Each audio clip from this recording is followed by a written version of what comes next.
What's up, Dama Nerds? Dama Nerds, Dama Nerds. I'm going to say it 48 more times, just kidding, because it's episode 50. We got a big old milestone of an episode coming in hot. I'm one of your hosts, as always, Rod, over here, repping the Terra squad. And also coming in hot. Also coming in hot. It's real fucking hot in Vancouver right now. But yeah, well, since I'm talking about Vancouver, it's June 29th, 8:37 p.m. I'm chilling here on my balcony because my apartment's too goddamn hot to be in. Heat waves. And anyways, bringing the heat also, as always, is my co-host, my buddy over in Japan, MJ. Shibuya, what's up, nerds? Super excited for episode 50. It's going to be a good one. It's been a while since we got together in the virtual studio to record, so I'm excited for this one. Hells yeah. No distractions for me today. I'm all just set up in my little room. Excited for this one. It's going to be a good deep dive about some great, more old head stories, because that's what we go, we kind of focus on with the nerds to kind of find the roots, or for those new people who are joining, hopefully they can listen to this episode and become a little more acquainted, get another level of love for this game and for the people, the community around it, especially for the ones that built it up. But I would also like to say, we'd like to introduce our third nerd again back to the virtual studio. Haley Bishoff, what is up? What's up, guys? Thank you so much for letting me be the third nerd. I got my nerd glasses on today for all the Patreons. Spectacles. And also just out here roasting in Vegas, like you guys up north. Yeah. Also about 8:38 p.m. We're in the same time zone here. And very excited to help co-host the Dama Nerds with one of my longtime friends and fellow OG women. So I'll let you guys take it. Yes. Definitely an OG in the game. I think that a lot of the old heads know about, but if anyone listens to Cafe Kendama, the review, you definitely know this episode, you definitely know more about her. Welcome to this Dama Nerds episode 50. Kristin, can we get a virtual clap going? Hey. Kristin, maybe your last name is kind of confusing as mine is. Now I understand. How do you say your last name? I say Olinyk. Olinyk. Yeah. Olinyk. Some people say Olinyk. It's Olinyk to me. It's Ukrainian. There's a million different ways to spell it. I've been called, it's been mispronounced a ton before, but that's how I say it. What's the weirdest way it's been pronounced? Oink. Okay. Oink. Yeah. That's straight up. I've been called Ms. Oink before. Oink. Now was that were they trying to make fun of you, or was that like a legitimate? This is how you pronounce it. They just thought that's how they pronounced it. Or Olink. I've also gotten that one a lot. That's at least like Oink. Like you're just missing half the name here. Like, come on, right? That's just laziness. Yeah. At least I've gotten some weird ones. Like, kind of rude. They also struggle with my first name too, though. So like, I don't feel that bad. I've gotten like a million Christinas, Kirstins, Kirstins, Christies, so many of them. So pretty much I've just gotten very good at deciphering like when people mispronounce my name. You can see in their face, maybe if they're trying to, so you just say it for them. Yeah. It's Kristin. Yeah. Okay. All right. Well, yes. Thanks for joining us, Kristin. You are a very integral part of Tara Kendama over in Canada. In the Vancouver. So that's what we're going to be talking about today, as well as times of Kendama past and you being in that scene as a woman and your perspective on it, and then growing up until now. We're going to be going in deep. So this is going to be a good one. So cheers, everybody. Cheers. Whatever you got. Cheers. It's still it's midday for me. You know what they say about it's 5 o'clock somewhere. Yes, that is true. So I was just saying before recording how I guess anyone in any kind of hobby, or no matter what it is, when you go into like the mode of remembering the past and just nostalgia kicks in, like there's something about that just hits home and makes you smile. I was for some reason found some old like kendama Europe videos. I think it was because that's what it was. I was looking up Mukai, what was his name? Tomoya? Yeah, Tomoya Mukai. Mukai's videos. Kendama performer.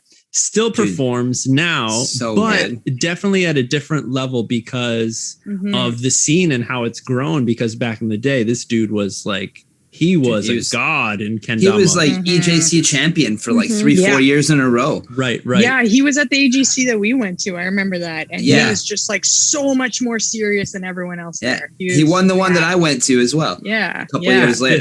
Official. And the deal with that competition was that if you were a foreigner that won, they would buy you a flight to the next event.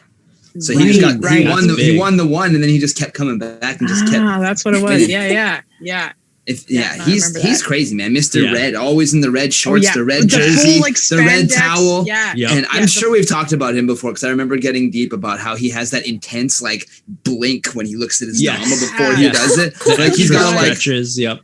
Oh man, he's an intense competitor to watch. Definitely routine. So I was looking up videos. I was trying to find the story how Rod, you told me that he spikes fruit at the end of the comps. Yes. And I was trying to look for that. I couldn't find one, but I did then stumble upon old, like a best trick competition, kind of like freestyle. At the Dan Jam, I think, right? Yeah.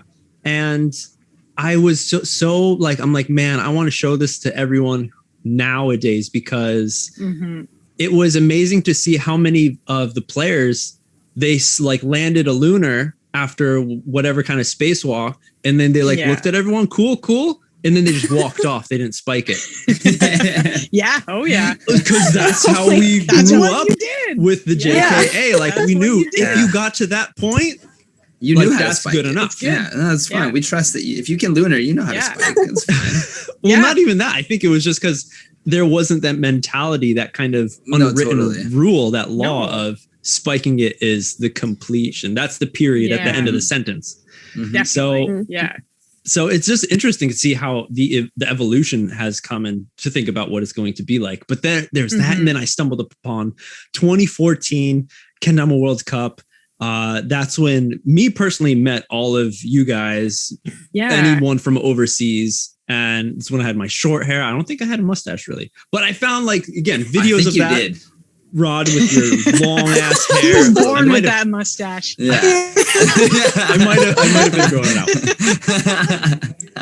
But I have a picture from that year of you, me, and Eric and Keith when we went to the suit lab for the first time. You remember? Yeah. And I remember just meeting you, and because I was seeing in the picture you do this whole like metal thing where you're like the hands up and you're and everybody's like all smiling and shit, and then there's MJ just like and I'm like, who the fuck is this guy? This guy's that was the thing that I've stopped doing because my wife's like, because in Japan, when you die, like there's a nice like picture portrait of the person. They're like, when you die, MJ, there's gonna be no like normal pictures of you. Like, stop with in memory of MJ. Like, black metal. Man, that would be epic. No, don't listen to her. I wouldn't. First impression, it's a last beautiful impression. Representation of you. Oh my god! But so 2014. There's old videos. That's going to be maybe like the nerd homework. I think we forgot the past few episodes, but nerd homework, everyone. I'm sure if you listen closely, there's always a little nerd homework. There's always a few here and there, whether we address it or not. Yeah, but anyways, there's a YouTube channel, Super Knight Rider 3000. You can find, you scroll down 6 years ago, Kendama World Cup Hatsukaichi 2014. There's a 40-minute video of us just practicing. Go check it out. The room is super tiny. We're like shoulder to shoulder. People are still doing moonwalks like right next to each other. It was just amazing to see. And again, just like I was saying before, like just sitting on a lunar, taking it off, and the evolution to see what it was like back in the day of the comp, the first Kendama World Cup, to see what it's like now. It's like super official. It's really amazing. Applaud, of course, to Gloken, who always just works so hard. And who also are, I think, was it today, are celebrating their 9-year anniversary. Yes. Wow. And shout out to Gloken and much love to them for all that they do for Kendama because holy shit. They're incredible. Where would we be without without Glowken, you know, like Right. We would be banned from every hotel in Japan forever. We'd probably just be banned from Japan as a whole. Yeah. Like that's it. Okay, wait. Kendama is no longer a part of Japanese culture. These kids ruined it. They're not coming. That would be one of the things you cannot bring into the country anymore. Like they scan your suitcase. Oh, you got a shitload of Damas in there? Yeah, they got the signs up where it's like, do you have any drugs? Do you have any alcohol? Do you have any kendamas? There's just like a picture of 2014 Kendama World Cup. Everyone's just standing there, Damas on their neck. You're this group, this gang? Big X through it. They're just Oh man. Haley, what were you gonna say? Okay, I was gonna say, so I have a little more nerd homework. And I don't think this is the same guy that you're talking about who filmed this whatever video on this random ass channel. But at the end of the Kusa video from the 2014 World Cup, remember the guy that was just standing like this? With his Dama, like just blankly looking We've into all been there, bro. Whatever. It's not this guy, right? This is a different guy. No, that guy was... It can't be that guy. That guy was not holding a camera. He was, unless that Dama was a secret camera or he had like some crazy hidden camera that nobody knew. I hope that's the case, honestly. Twist. That would be amazing. Okay, that is. If that's the case, that man deserves a reward. Yeah. Find the clip. You have to see the clip. Yeah. It is legendary. It is. Beautiful. That poor guy probably. And that clip is not even that long. It was like the actual raw clip of that is so much longer. And the guy is just standing there and just looking at the Dama. It was for 40 minutes as he was killing. Oh my god! Right? Oh my god! Oh man! Oh shit! Coincidence? I think not. From these simple kind of beginnings, it grows into what we see it. You know, and it's interesting too with the growth. Not only has it grown like into a whole other level, but now with like the whole COVID world and being forced into online realms. Like, it's look at what different. They've like, even like, you know, the World Cup versus all the other online events. Like, it's just the way they did it. Like, it looks like fucking Sports Center made it, you know, like, Yeah. It's so, I know Kendama really came from humble beginnings, at least in North America, where like, you know, when we discovered it pretty much. Yeah. All right. Well, so let's take that time warp back over to Kristin. Let's hear it all the way back from even before you met Smith. I heard from Rod, you met Rod first. Yeah, I did. So let's go back to those days. Very briefly. And what were your first impressions of did Rod even have his dreads yet? Were they short dreads? He had short hair. All right. He didn't even have long hair. Yeah. It was on its way to being long. So what did you think of this guy? It always is. Well, okay. So I met Rod when I was like, I don't know, 14 or something. And I think Rod was like 16 because he was like high school dating my friend. and we went to the water park together and I remember like, Rod and my friend Sarah and Rod's brother even came. Brian came with us to the water park. Yeah, he did. And I just remember like Rod had like super short curly hair. He had like a Che Guevara hat or something like that. Oh yeah, the combat hat. I was a little hardcore kid, man. I was all about it. And he had like not snake bites, but like two like lip rings, like right, like on my I can't left remember which side. side. Left side. Yeah, it totally was left side. Yeah, I don't know. He was character, man. But like, it took me a while to realize, like, after I met you again, like later in like hardcore bands and stuff like that, I totally like recognized you, but I couldn't remember from where it was because you had just changed so much, like clearly, like in the like 5 or 6 years that when we had like first met each other, and because suddenly it's like you went from like having super short hair and like this little like combat hat, little like hardcore kid into like a total like hippie dude with like dreadlocks down to his ass and like tattoos and vegan and just like so it's like it took me like a good like few times of like hanging out with you to be like, wait a second, there's no way this is the same dude, is it? Like, there's no way. I mean, yeah, I was still pretty metal back then, though, even with the dreads and shit. Oh yeah, in the metal band, swinging those dreads around. Yeah, that's true. That's true. Yeah. I miss those days when new metal was like kind of creeping its way into the kind of cooler realm, possibly. If it was. My first band that like played shows was very new metal. And like, I remember like we were from Calgary Calgary was like a place where there was a lot of new metal bands. And then Edmonton was more like hardcore kind of scene. And so we would play shows in Edmonton, and we were from Edmonton, and people would be like, go back to Calgary. I remember that happened at a show once, and we didn't give a shit. We were just having fun. We were just laughing. And that was our joke for fucking years later. Go back to Calgary. So there we go. Okay. So Kristin. There's also, for people who don't know, Edmonton and Calgary have a bit of a rivalry thing going on. Oh, so. Yeah. More than a bit. More than a bit. Yeah. There you go. So, okay. So you grew up in the same town, and you went to high school.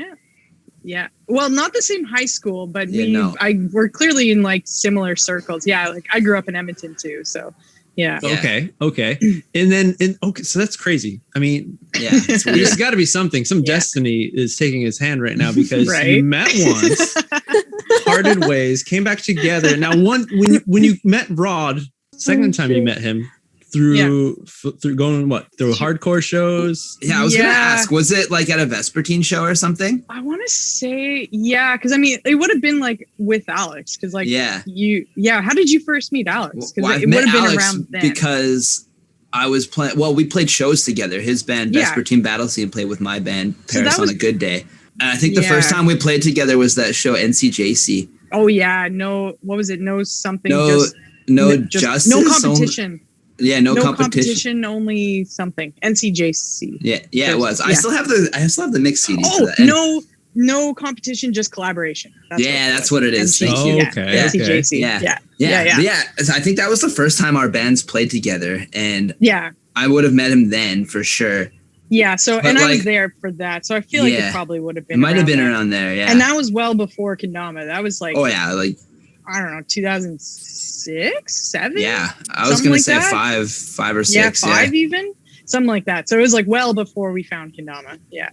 Okay. So it was just through like hardcore bands. Yeah. Mm-hmm. All right. And then you were connected to that because you enjoyed the music? Are you a heavy metal, hardcore kid? Yeah, man. I was, really into like hard, kind of like metalcore. Like for a while, I was really into like emo stuff. I totally went through the Scenery Kid phase a bit. It's like a bit of an embarrassing past of mine. Sort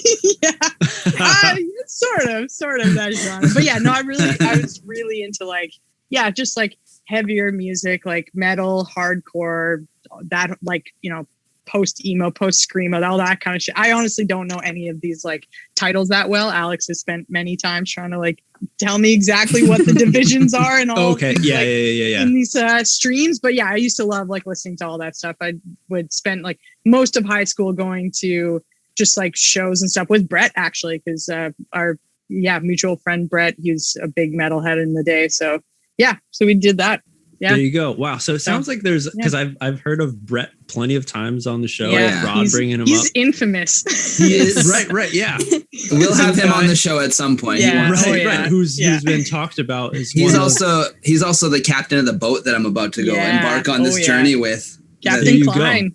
Captain Cannonball Klein. We'll have a Cannonball episode. Don't you worry, Patreon. Yeah. So, but basically, like Bret fellow nerds has been like was kind of the crux of a lot of like our hanging out and everything in high school. And Alex, because Bret and Alex were in like Vespertine Battle Scene, like a band together, and so I was just like around that a lot. We like went to all their shows. I was usually taking photos and stuff of the band and everything, and that's probably how like Rod and I met again. Mm-hmm. So just in that scene, hanging out. Mm-hmm. Yeah. And then you became friends. Yeah. Oh yeah. Right. How can you not be friends with Rod? I mean, that is a good question. That's a great question. Right. I like that. He's such a nice dude. Always like be friends with everyone. Just any kind of like clique in the high school. He'd be the one that could like chill and vibe with everybody. Oh yeah. I could see. Yeah. Maybe not so much in high school with that combat hat. You should bring it back, honestly. Wear it to the about next it, Dama Maybe event. I'll go hit up the old army surplus store and get a new cap. Fuck yeah. Right. Yeah. I'll get a couple Zawa pins instead of the heavy metal band pins. I'll put a couple Zawa pins on it instead. Right. Now we're talking. Yeah, maybe I'll get my lip pierced again. Bringing it back. Oh yeah. Well, I don't know about that. Just do the hat. Yeah, I don't want to do that again. I'll stick to my tattoos. Yeah. You kind of have to. Yeah. Well, yeah. As if I have a choice, right? Good point. All right. So, so then you met up again, became friends with everyone. Bret, I believe, who brought kendama to everyone's doors? Kind of? Sort of. Yeah. I mean, like before he gave me my first one. Yeah. Before Bret brought it kind of into the circle, Alex actually found it from another friend of ours, Connor Corbett, who's just a ski friend, and I went to high school with him, I think. He was just at Stonehouse. It was a pub in Edmonton, and had one, and I don't even know where he got it from. Maybe he was skiing in Japan or something. But he bet Alex a bucket of wings or something like that if he could get it on a cup first try, and Alex did, so he won it. And so he came back afterwards and told me about this. He's there was this cool ball and cup toy kind of thing. And then it wasn't until a few months later, I want to say in the summer, that then Alex, Bret, and I were at Heritage Days, which is I don't know, I think I was there for that. Heritage Days, when it's kind of a bunch of pavilions from different countries, and they have food and toys and stuff from their respective countries. And the Japan booth had kendamas. So Bret and Alex both bought red TK16s from that booth. And yeah, from then it was kind of always around me at that point. So yeah, that's, yeah. That was the first kendama I ever saw. Yeah. Was one of those. Yeah, the red TK. So yeah, oh yeah. The one that I have tattooed on my neck. Oh yeah.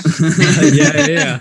Never forget. Whoa. Okay. So, wow. I don't know, Haley, if you can relate to this. Maybe not so much. I don't know if you're such a metalhead or a hardcore kid. I went through a phase. Yeah. I did. I dated a guy who was in a metal band, and I was 16. So I was yeah, I like it too. I'm into this. What did he play? And would go to the shows, and he played guitar. Actually, a very talented guitar player, and he's still a friend of mine. Nice. But I don't remember the name of their band, but they were very metalcore. So I was super into August Burns Red and A Day to Remember and all those kind of bands. We went to Warped Tour. Yeah, and then got all the band tees, did the whole thing. You're 16, you know what the fuck you're doing. And then but come on, you're having a good time. That ended. But some of us do, because I was doing 15. That when I was 16, 15, and I'm still there. But it wasn't my true. It wasn't the true bish, you know. That wasn't who I was. I did like the music at the time. Sure, I could get into it, but looking back, I'm I could not listen to it now. You know. And that's with no hate to anyone who likes metal. I mean, you like what you like. But I totally rediscovered metal and hardcore stuff again. We went through a phase, both of us kind of went through a phase where we just stopped listening to it and listened to other stuff. But I think with the pandemic, we really got back into it again. Alex is everything that he's played. It's on Spotify. It's it can start out so soft, and then it just trickles into just super heavy hardcore music, no matter what. Yeah. Smith likes the weird shit too. He gets into that psyopus kind of he loves shit. Psyopus. I know he does. That's why I'm saying. He loves that. Yeah, that's oh my gosh. I do too. Don't get me wrong, but I know Smith.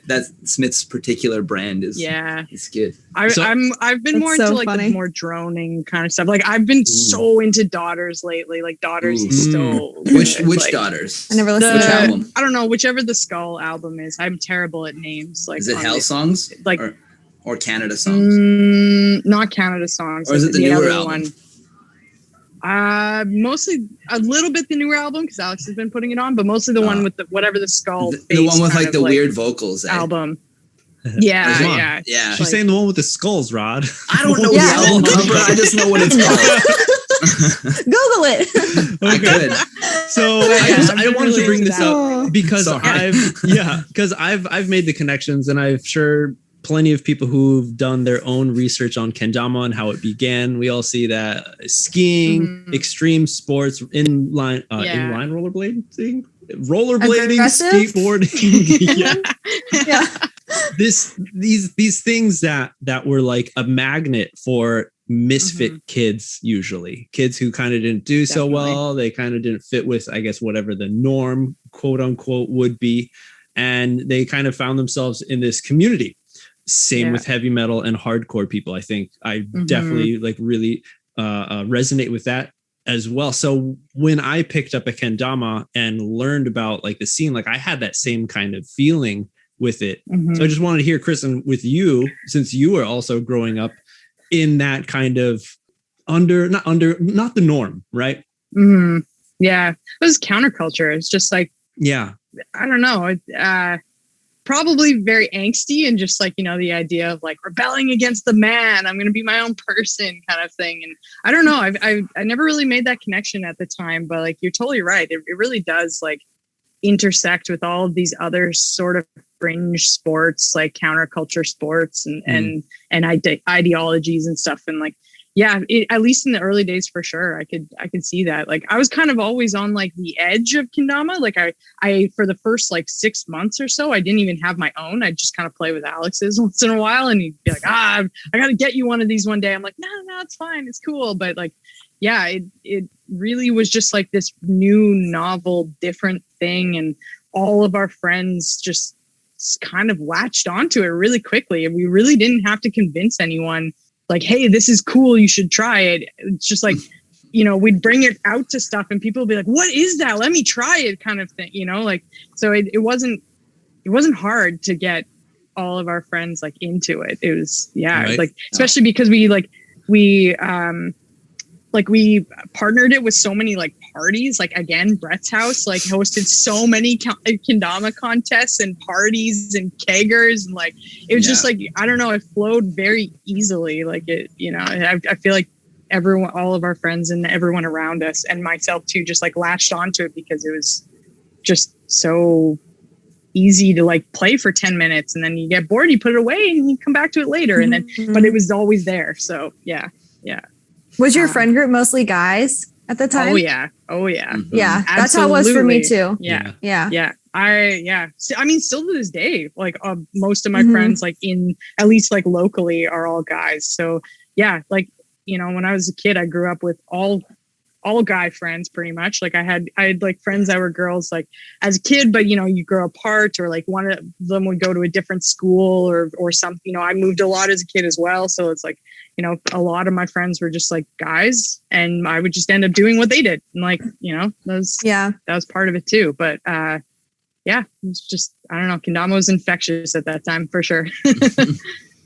Do you? Yeah, I super relate to that. Do you have other siblings, brothers, sisters? No, I have 2 step siblings, but they're like 10 years older than me. So I'm an only child. Like otherwise, All right. Because I was thinking like when Haley was mentioning, you know, she has brothers or a brother too. Sorry, Haley. One brother. One. Yeah. How you could like, you know, feel still comfortable if there's like a lot of guys around. Like, you know, you're not compared to someone who is maybe an only child who is a woman. Yeah. Only have sisters and stuff. So I could definitely feel that. But with your background, again, being within hardcore heavy metal, you just look at that scene and there's not a lot of women in that also.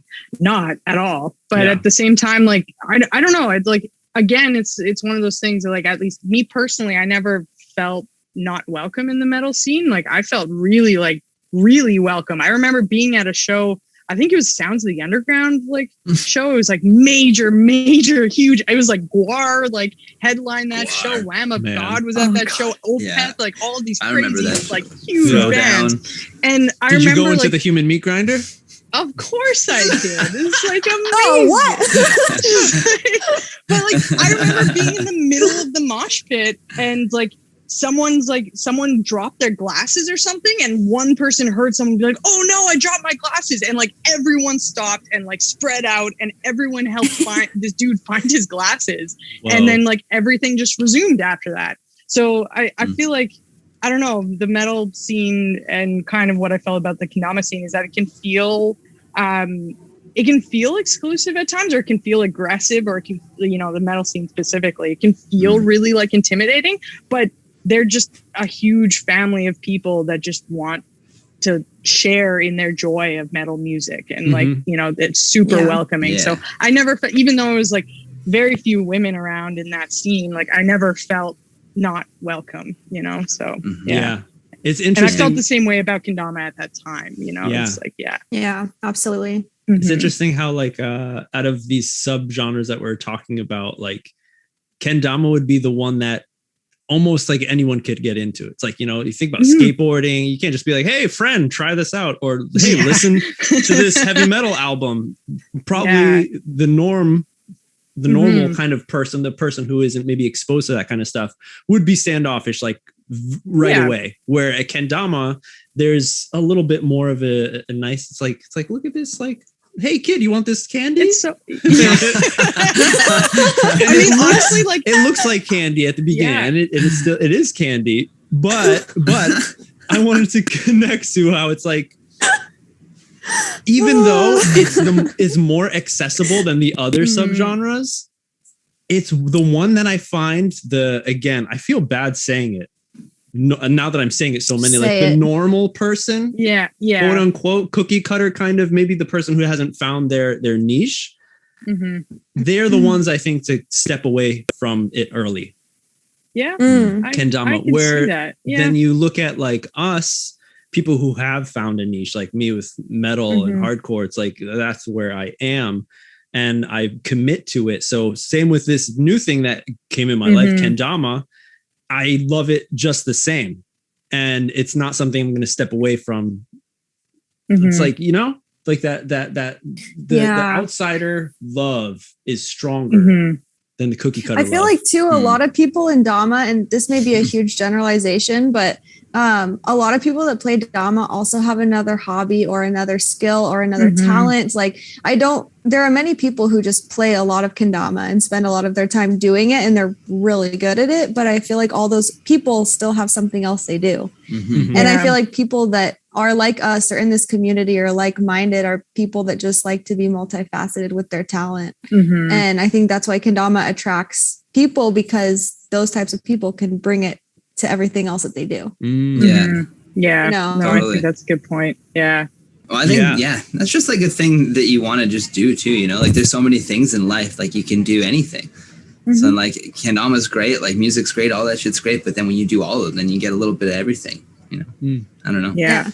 Definitely gotta feel around. Exactly. Feel around, and that's what we're all doing.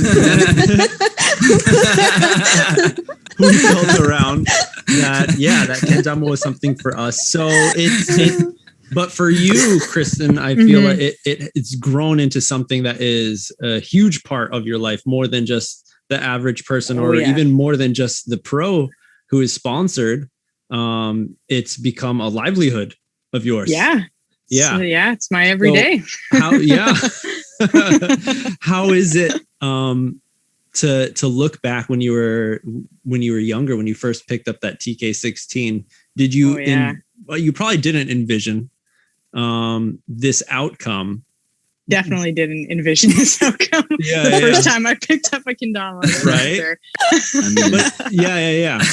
And you definitely have, I think, Alex, your partner in crime, to help support you, and you supported him, of course, to get to where you guys are. So, was there like a point where you were thinking like to continue with it? Was it all like gas at the beginning? You're like, let's do this. No, it was very organic. It was like very much like both of us were in first year university, I want to say, maybe second. No, I think it was first year university. So we were both in school for other things. I was in school for photography and design. Alex was in school for chemistry.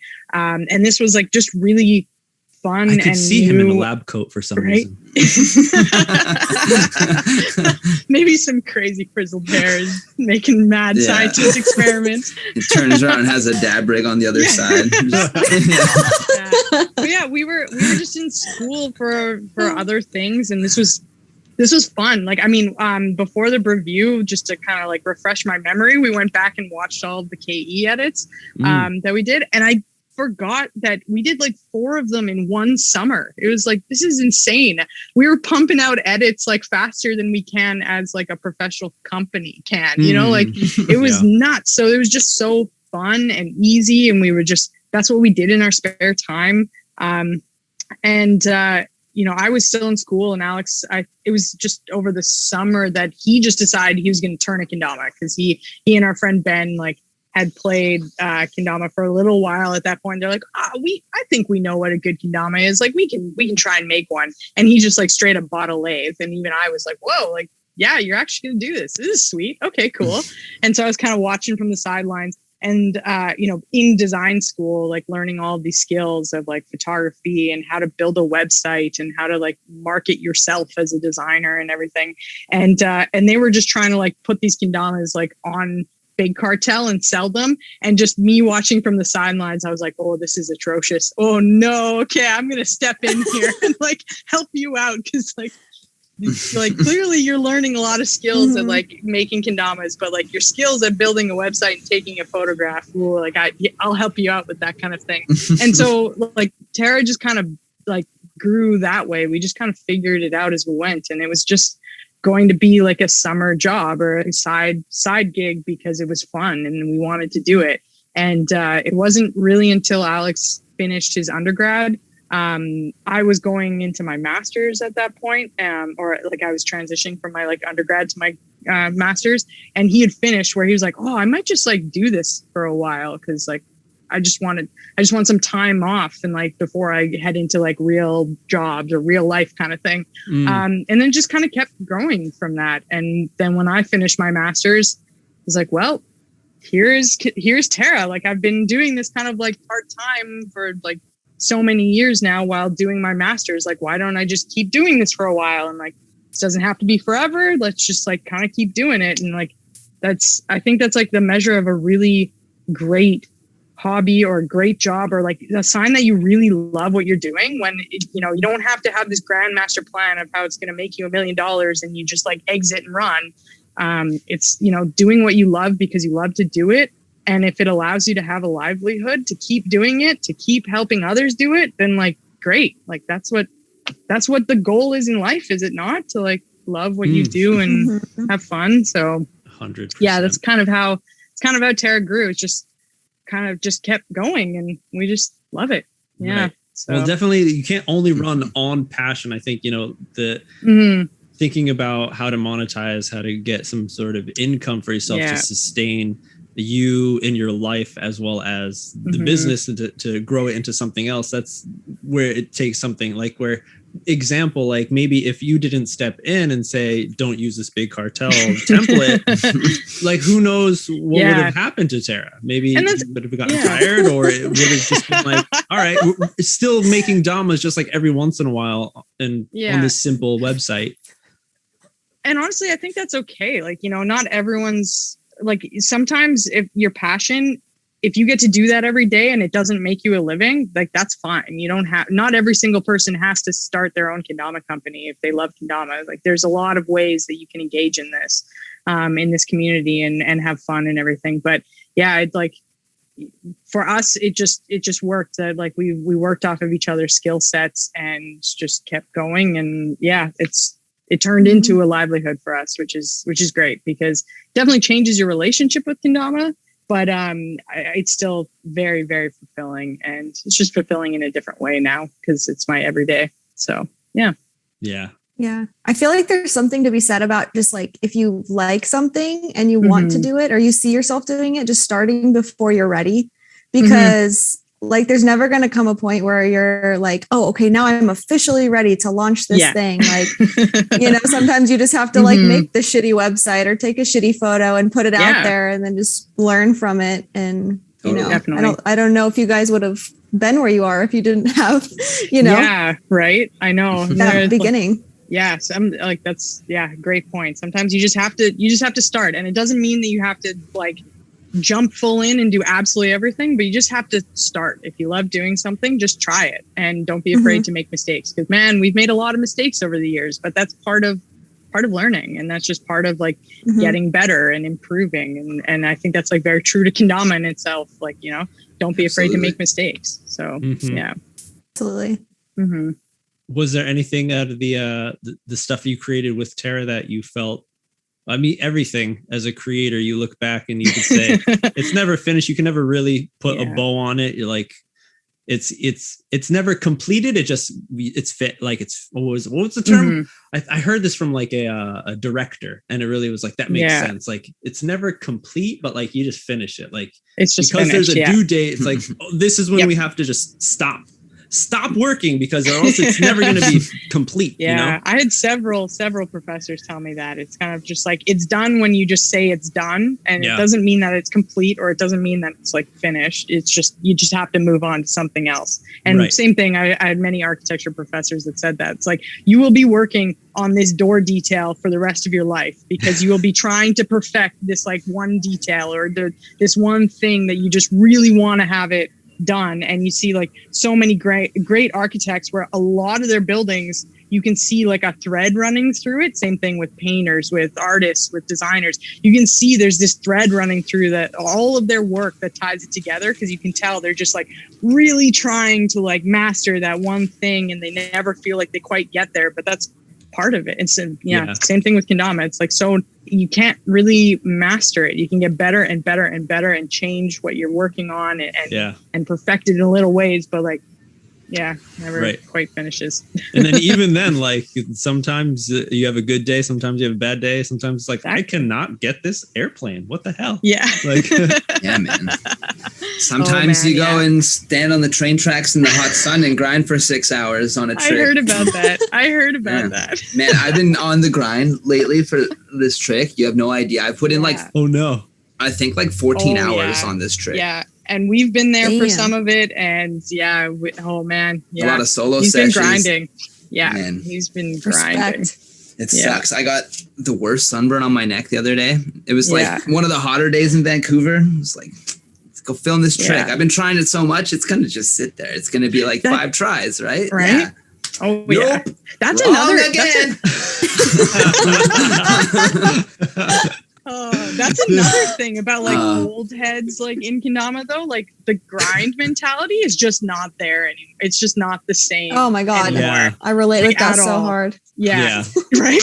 It's not there. It's even talking to like Max, like who's on like our flow team, and he's like working for us. He'll like film a trick, and it's like for 5 minutes and be like, oh no, it's not there yet. No, I'll try this later. Like when I've like practiced it more or something. And like, it's not bad. Like one method is not better or worse than the other, but I can tell just even with like, just different mindsets. Like it's different mindsets for sure. It's like, no, I'm like not ready to film this trick because I'm not, I can't get it in 10 minutes. So I'm not ready for it. But like the old school, like OG days of kendama, it's like, no, you film it till you get it. And if that means that it takes you 20 hours to do it, you do it. And you're just in for the grind, you know? Yeah. So, yeah. And I definitely like, oh my gosh. I can appreciate both of them. I can see both sides. Like sometimes you're just like, oh man, like. And there's a time and place for both. Yeah. Sometimes you just got to let it go and like, film it later or film something else. And then there's the other times, like, I definitely like have that personality sometimes. It's like, if I do it, it proves I can do it. So I'm going to do it, like that old school mentality. Yeah. I used to do that all the time with biking and with like pretty much everything in my life. It's like, well, everyone says I can't do it. So if I do it, that proves I can do it. So I'm just going to do it. No matter how long it takes. Yeah.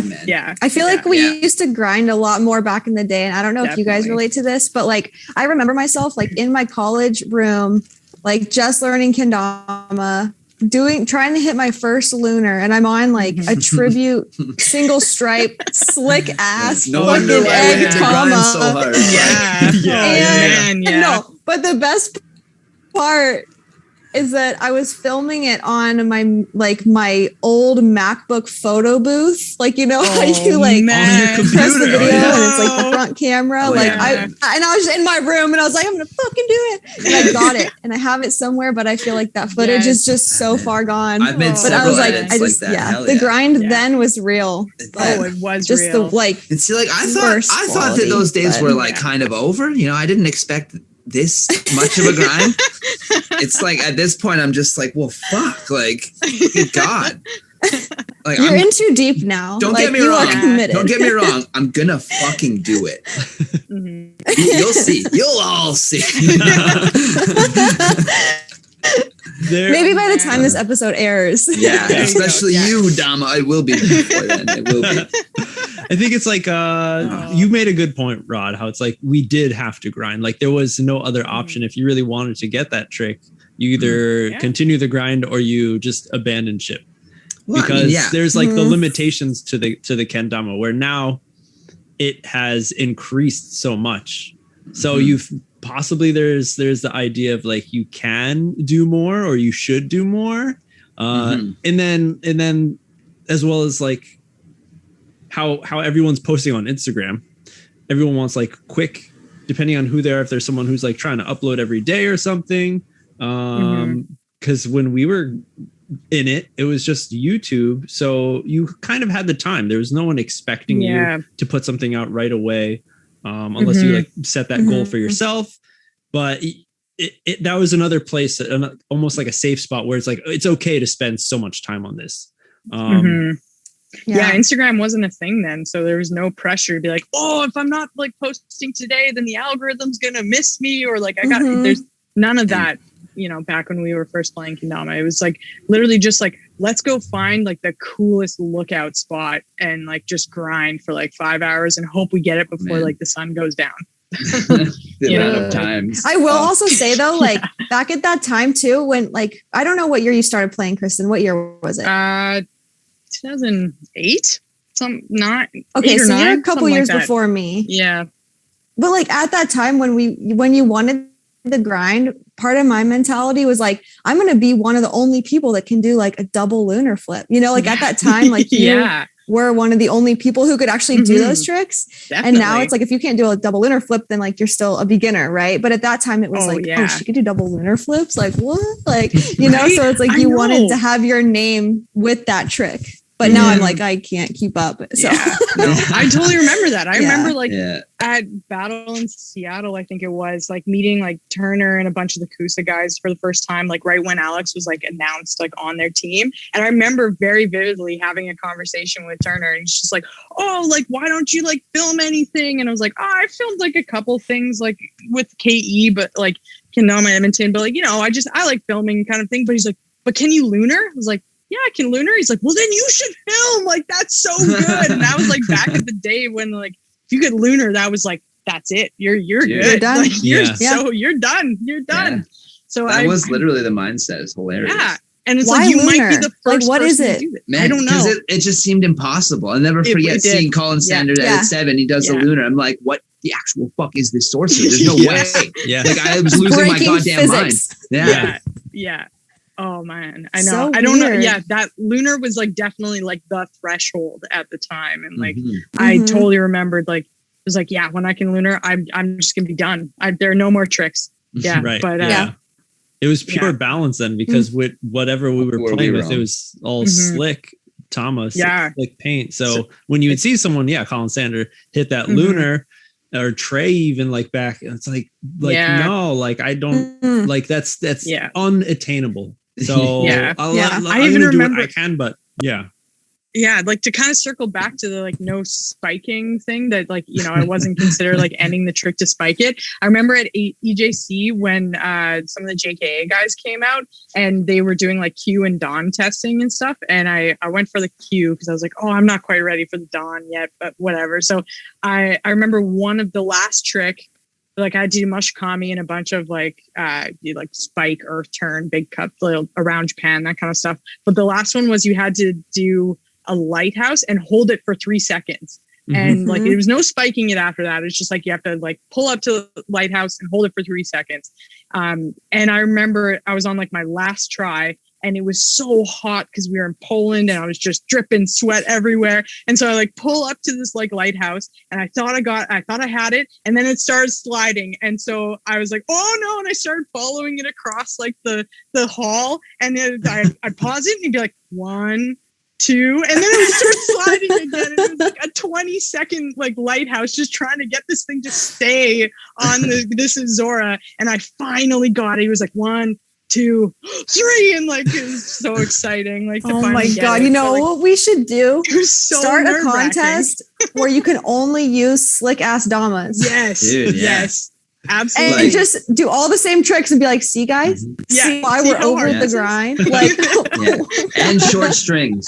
Yes. Oh, a man. short string, like literally just a TK or like JKA Dama Yeah. comp where that's Yeah. And all it's you also- can use. It's also Yeah, in. I mean, it's a neutral. It's like an equalizer. It's like now you know. Mhm. It's like that was the other thing. It's like, you know, having every single person have to do a contest on like the same kendama, or if it was only like, you know, Azoras or TK16s or shit and Fujis, you knew that when someone did that trick, it was legit as fuck, because it's like, Yeah. you know how hard that kendama is, and it wasn't like a, you know, it wasn't like a trick of like which kendama, which technology do you have. It's like, Mhm. if you did it on that kendama, you knew that that trick was legit. Yeah. So I swear we got to go Yeah. have a There contest. So just down. that. There yeah, were you a do few- like B the. comp. Yeah. I think JKA still, you know, has their damas that they approve, and for their Yeah. competitions, those are the ones that you have to use. They still abide by string Yeah. length, Yeah. 3-second rule and stuff. So just being, but a little inaccessible for everyone that lives outside of Japan to go to those events and do that. But True. I remember OC, Alex Hirota did a few competitions where it was Ozoras only. We saw what? the negative effect when Matt Sweets during MKO at the what was it, finals took everyone's kendamas away. Why is that negative? What? That was great. I mean, Yeah, it was what funny. happened? It was funny for. Come on, who was it? Sam Cannon. I was up just- there. I was fucking doing that shit too, just whapping that motherfucking dude. I got the black Ozora. Of course, I was whacking the shit out of it. You couldn't choose the color. No, they gave us it was a random thing, and I got the black one. I was the only one that got black. Everybody got like a green, a red, a yellow. Fish got We're I think it was. tracking all the time. Yeah.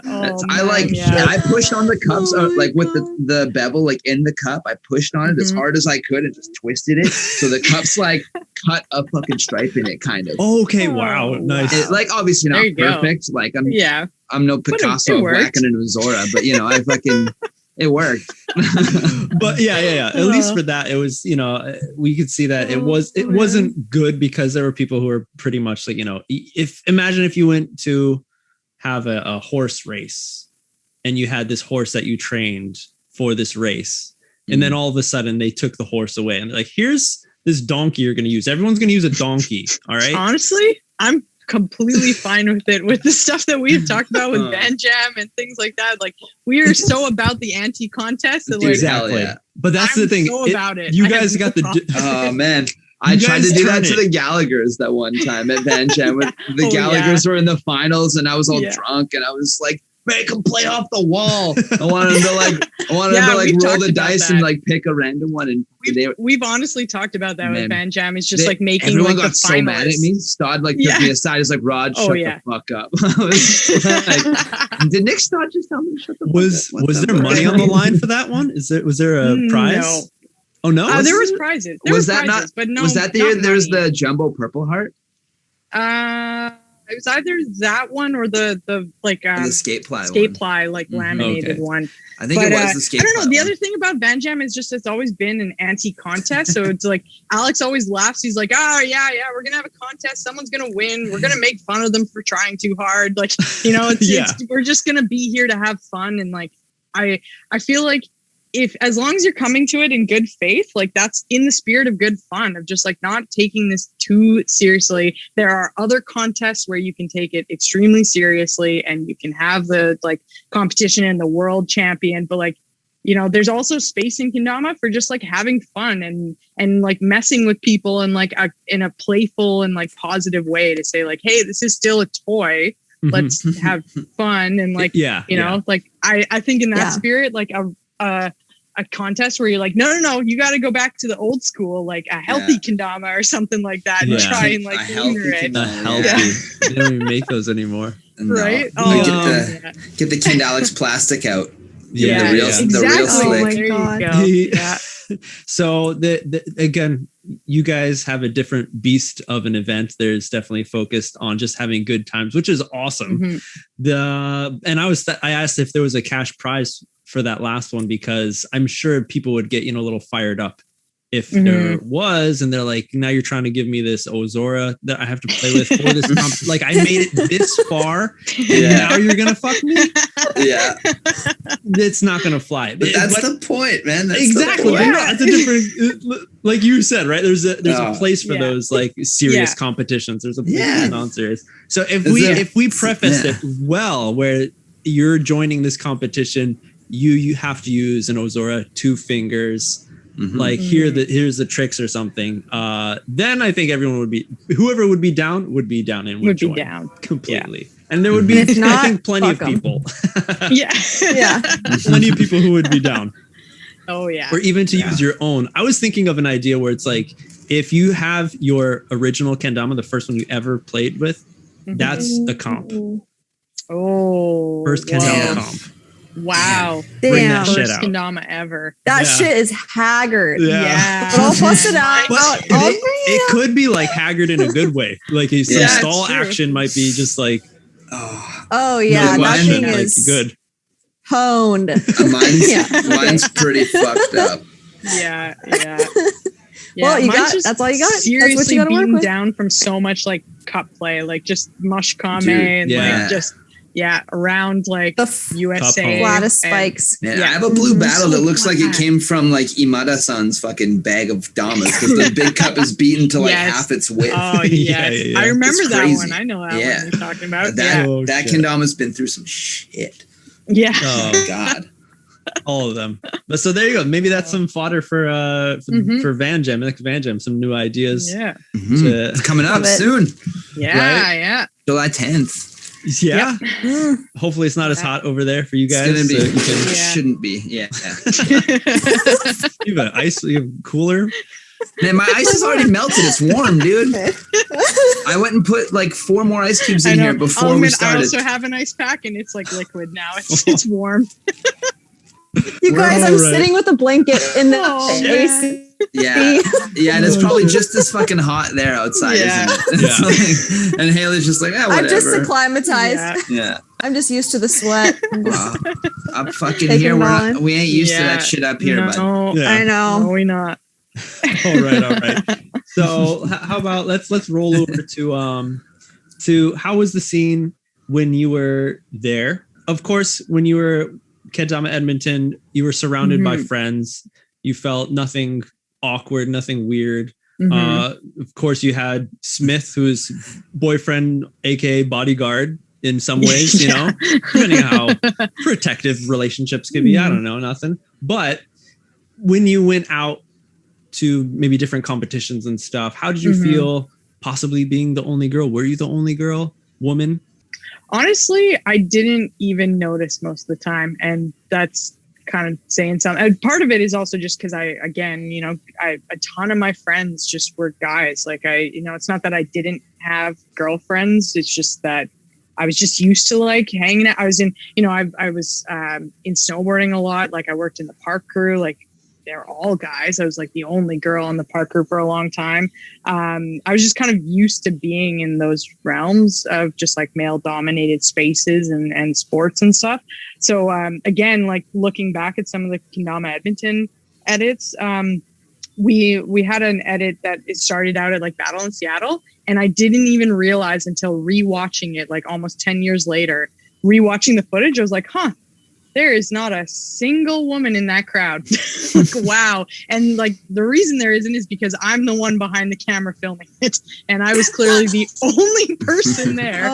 So I never even really noticed it. But I think that's just because I was used to being in that scene of like, well, I'm the only girl. Like I don't actually remember the first time that we met Haley, but I definitely remember wherever it was, we definitely had a lot of conversations of like, oh, hey, wow, another girl. Like, what's up? Whoa. Who are you? Are you Hello? real? Yeah. No, you know what? Like, I remember, so the first time that I saw you. So I saw you in a picture from the KG Roots tour. It was that like super iconic photo of everyone in front of the Sprinter van. And you were in it. And I was like, what? Like, you know, like tight. And then I started to like see your stuff more like just, you know, through whatever the means were at that time, basically YouTube. Yeah. And I don't know where we met either. I think it might have been either MKO 2013. Possibly, or some KG Roots tour. Maybe. I was only there for. I was only on the Roots tour for like one of the end stops or whatever. I was in Japan for most of it with Rod actually hanging out well. But Alex was like on the tour, but. Yeah, probably MKO. It might have been MKO, the first MKO. Yeah, which I think it was. Entirely missed because I was in the hospital for the entire event, actually. So that's right. That was so crazy. if that was when we met, it was probably only for like a few minutes because I ended up in the hospital with a staph infection in my foot and spent. I remember that. Yeah, spent most of the week. So I missed the entire event. I was only there for like. I don't know, 10 minutes or something. Good times. Right? Great times. But no, that probably was it then. Yeah, I think so. I'm just going to say, every time we talk about that, I always think about the fact that you're like, man, I had this thing on my leg. And I was just like, dude, it's fine. You'll be fine. Like, here, let's just go hang out. We'll have a beer. It'll be fine. I don't remember what I said. It was something along those lines. And then like, oh, Kristen's going to the hospital. I was like, oh, fuck. Well. I just felt like shit. So I was like, well, shit. Oh my God. You know, I always remember that. And I'm just like, every time. Oh my gosh. It's like two random things. So like, so you saying you weren't intimidated by everything because you were so used to the male dominated spaces. I totally agree with that, but I feel like I started to get intimidated when I started to just travel with like a group of guys that were like best friends. Like I remember my first trip ever was to, well, I guess MKO, but actually announced on the team was to Hawaii with Dave and TJ and Jake. Oh yeah. And I was like, just so like, it was just such a like a mind fuck for so many reasons. Cause I'm like, why am I here? How did I get here? Who are these people? Like, what is happening? But I felt so like intimidated at first until I became better friends with them. But I feel like when I was at an event, I didn't necessarily feel the intimidation, maybe, like you said, you know, growing up with those types of crowds. That and like also part of it, which is like, you know, a lot of people don't think about it, but I've like come to realize it too. Like I also had, you know, MJ said this, I also had like the ability of like Alex being there through a lot of it with me, you know, so I had like a partner that I could kind of like turn to and like, you know, be introduced to other people by, and people kind of knew Alex and, you know, like, so I'm not discounting, I'm trying not to discount like anyone who does feel intimidated in events. Like I just personally never saw it because kendama was really small. So it was like seeing literally anyone else with a kendama was like, whoa, you know about this and you're into this too? Like, whoa, great, cool. And also, you know, I you know, used to being in male dominated like spaces and had a partner that could help me navigate it. So but I totally get that going on your first, especially if you have, I don't know if you had traveled that much before that, but if you're like, you know, never. Yeah. So that's the thing. If like, you know, traveling can be really intimidating and you're in a different space with new people that there's a lot of dynamics too. Like I can totally see how that would be like very intimidating. I seem to recall there being a lot of jokes about you asking if you needed to bring a towel or something, and Jake never like. Okay, like, you know what? I can explain. Yes. So, okay, here's the context. And you know what? Fuck it. I got no shame. I was 20, never traveled, and my dumbass. We're invited to like a nice hotel in Hawaii, and I'm packing, and I'm like, do I need to like bring a towel? So I text Jake and I'm like, should I bring a towel? Like we're going to the beach, right? And he's like, Haley, like the hotel has towels. And every event for probably like until he was not really with Kusa as much anymore. Like he's like, got your towel? You pack a towel, you bring your towel. And I'm just like, fuck me. I definitely remember hearing a lot of that. I don't bring a towel anymore though. I never really did actually, but I don't question it. Hey man, like Hitchhiker's Guide to the Galaxy would agree with me. Bring your towel wherever you go. Yeah, you don't want to show up to the beach without a towel. Are you kidding me? Yeah. It's like, you never know. Is it okay to take it out of the hotel? You might think I'm stealing it. Just trying to be prepared here. Shit. Oh shit. Okay. Well, so there's different. Yeah, there's a lot of different elements that could kind of make you feel uncomfortable. And yeah, Kristin, whenever you have a squad, no matter who it is, a friend, someone's really close to you, maybe siblings, like, Gallagher's and stuff, you're definitely rolling with people. You're going to feel a lot more confidence on anything you do. Like with me or probably anyone who's traveled to Japan, like there's the gaijin smash kind of mentality. And then there's like you could just do, like, you're like, I'm on top of the fucking world right now when you're with your crew. And you're in like a new place and stuff. So that definitely does go really far. So I feel for those kendama people who don't have a crew, who are flying solo, but want to like have passion, want to go to an event, but kind of are shy about it. If you're a man or a woman. Totally. I actually do have one story that I remember. It was the first time I went to a kendama event without Alex. And that I will admit that one, this one just came to mind. That time I was a bit intimidated by that thought. Because I was in Vancouver at the time. Alex was still living in Edmonton, and it was with the Where We Are premiere. What the WKT guys, they launched like the Where We Are like edit in a theater in Wenatchee, and it was only like a 2 or 4 hour drive maybe. So it wasn't too far, and I just finished like my term in school. But I definitely remember having a moment where I was like, oh, I should go to that. Ooh, I don't know if I want to go to that. Like, I'm going alone. Like, I don't know if I'll know anyone there. And I remember talking to Alex, and he said, no, you should go. You should do it. Because I had already met a few of the WKT guys before. And I decided to go down. And I remember I actually stayed with Jake and Turner and his girlfriend at the time in their hotel. And it just like instantly clicked of like, wow, this is my people too. Like I feel like that was a great moment. I'd never really thought about that until right now, but that was like a great trip to go down there and be like, oh, I can actually be a part of the kendama event and not always have to be like constantly connected to Alex in order to like access it or to have fun with it. And so, yeah, I can definitely like understand why that might be intimidating for people who just have to like roll solo and like hope that they show up. When they show up, they'll be accepted. But yeah, at least at that time, it was definitely worth me taking that risk because it was so much fun. And yeah, I definitely realized that I had been scared for nothing, at least for me in that circumstance, because I was very much welcomed with open arms. So have there been events after that one where you're like, yo, Alex, maybe you can come late? Or I really wanted to come to one. It was Haley what year was this that you had the first like all girls kendama contest in Tokyo? It was like right before, it was in 2015. Yeah, I want to say in that Osaka. Yeah, and it wasn't right before Catch and Flow, or no?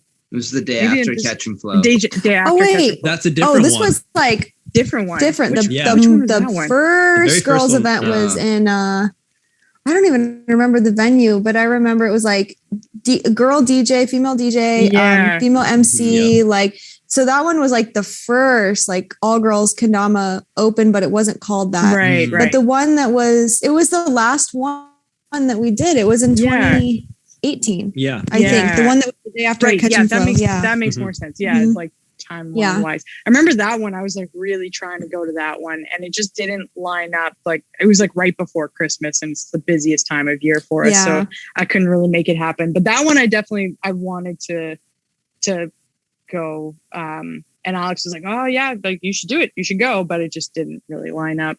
I also remember speaking of like Roots Tour, like it was Rod and Trevor and Matt like Dakota. After KWC, was that 2013? Yeah, that would have been 2013. That was Glowcan Cup, wasn't it? Oh, that's what it was. It was Glowcan Cup. Yeah, and I remember that like MC. Yeah, Alex ended up going to like the US like earlier than I did, like after after the Gloken Cup to do like the KG Roots tour, and the 4 of us just like ran around like Tokyo, like because that was right before the 3 of us were going to France. Yeah, right. That was for the EKO and the EKC. So that was great. That was very fun, but also very revealing because I had so many Japanese, like at the same time as like Roush was commenting on like all of our photos on Facebook, being like, yeah, hell yeah, Kristin's still in Japan while Alex is in like the US, like girl power. And then I had so many Japanese people coming up to me and asking me, why are you still here? Like your partner left. I was like, I don't know how to answer that. Sorry. So I, my kendama experiences haven't been without those sorts of like encounters, but it didn't really change my idea that like this is still worth it and I should be here and I'm gonna have a great time. So yeah. And that was Yeah, that was a good time. That was when we all stayed in that one hotel and we had fucking kimonos on. Basic. We each all had a Mugen. Yeah. Oh man, that was so good. The basic. You got to reveal it now. What's basic? I don't even inside remember. joke? I was just trying to think. What edit is that? I have pictures. I found pictures looking through old shit the other day. I think it was like a standalone edit. I don't even know where it was or what it was in, but we filmed a whole bunch of stuff where we were in like Ryokan style like hotel or whatever. And it's like we all had these like Ryokan. Yeah, thank you. Yeah, and we had like these house coats on, and so we just like all got dressed up in them and like did like really simple tricks with our Mugens. And like it was ridiculous, but like Tomatsu and Hajime stayed with us that night, and it was a lot of fun. Yeah, that was a good night.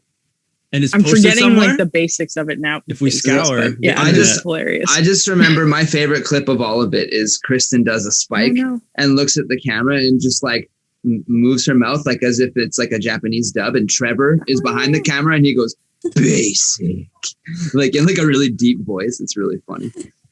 I forgot about that, but like really badly too. Like purposefully. It's if you watch the Raw Dama versus the World series volume 1.2, the France one, it's the intro clip of that. Sweet. So okay, let's go back to like the comps. Kristin, you and Haley meeting for briefly like 10 minutes before you had to go to the hospital. How did you two gravitate towards each other to become kind of the organizers of the all girls kendama comp? Because from what I've seen, it's you two, Yuga, our lovely Hyuga, right, from Japan. We have Steph, or maybe I'm not sure. Let me know who is the organizers of that. And how did you come together to create this all-girls kendama event comp? From what I remember, and maybe Haley can correct me if this is wrong, but from what I remember, it actually kind of started with the Crom like girls contest. At least for me, like they had the Crom like girls video contest, and I don't know, we both entered it, like Haley and I both entered it. I remember at one point we were like, ooh, maybe I got it, maybe she's got it. And then like Yumi came in and just like swept both of us, and it was like crazy. It was like unbelievable. She was so much better. It was nuts. But I think it was after that we just started I don't remember who approached who, but we just kind of started talking about like, hey, we should do this ourselves. Like it's sweet that Crom did this, but like we should just do it. And I, over the years, I don't remember, there have been a lot of different judges involved as well. I remember at one point, Chelsea May Perez, I think her last name was, she was a judge for a while. I remember, like Carolina's been involved in a ton of stuff, like involved in like the in-person like girls events. Yuka for sure. Steph's definitely been around as well. Like, can you think of anyone else who was like judged over the years? Man, I would hate to forget somebody. I know, right? I don't think so, though. Like, I think the majority of them were the 4 of us, Yumi, Yuka, and Steph. But I do know we had Chelsea for a small amount of time. Oh, right. Oh, yes. Yeah, Alyssa and Carolina. Yeah. I think that's really it, though. Yeah. Yeah, I think so. But yeah, from what I remember, it was just kind of like, wow, we should just do this ourselves. And it kind of just took off from there. Yeah. So what was the something that you enjoyed from that comp? Let's say, like, were you entering any video competitions before? Did you see like maybe you weren't getting anywhere and then you saw this as possibly an opportunity, or did you just wanted to again add to the community side of it and be a part of it then, or for that reason?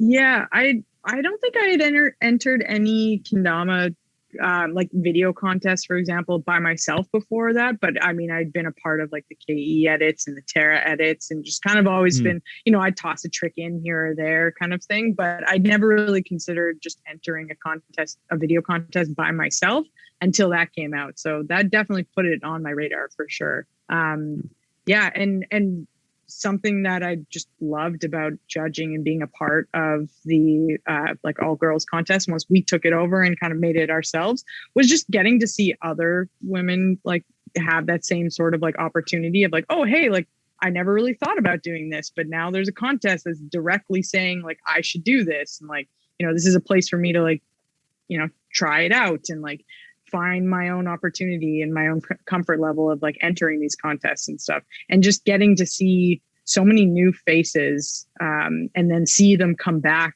the next year and put in another contest, like another entry, and seeing them get better and like that's definitely my favorite part, is like seeing a new person enter and then actually seeing them come back the next year, because that to me that says like they enjoyed it the first time and they're in it for the second time and they actually want to do it again. And like, I just gained so much satisfaction from seeing that. So I'm sure it also felt good to not have to stress about creating a video, because like, we're in charge of it. We're going to be judging it. Like, sweet.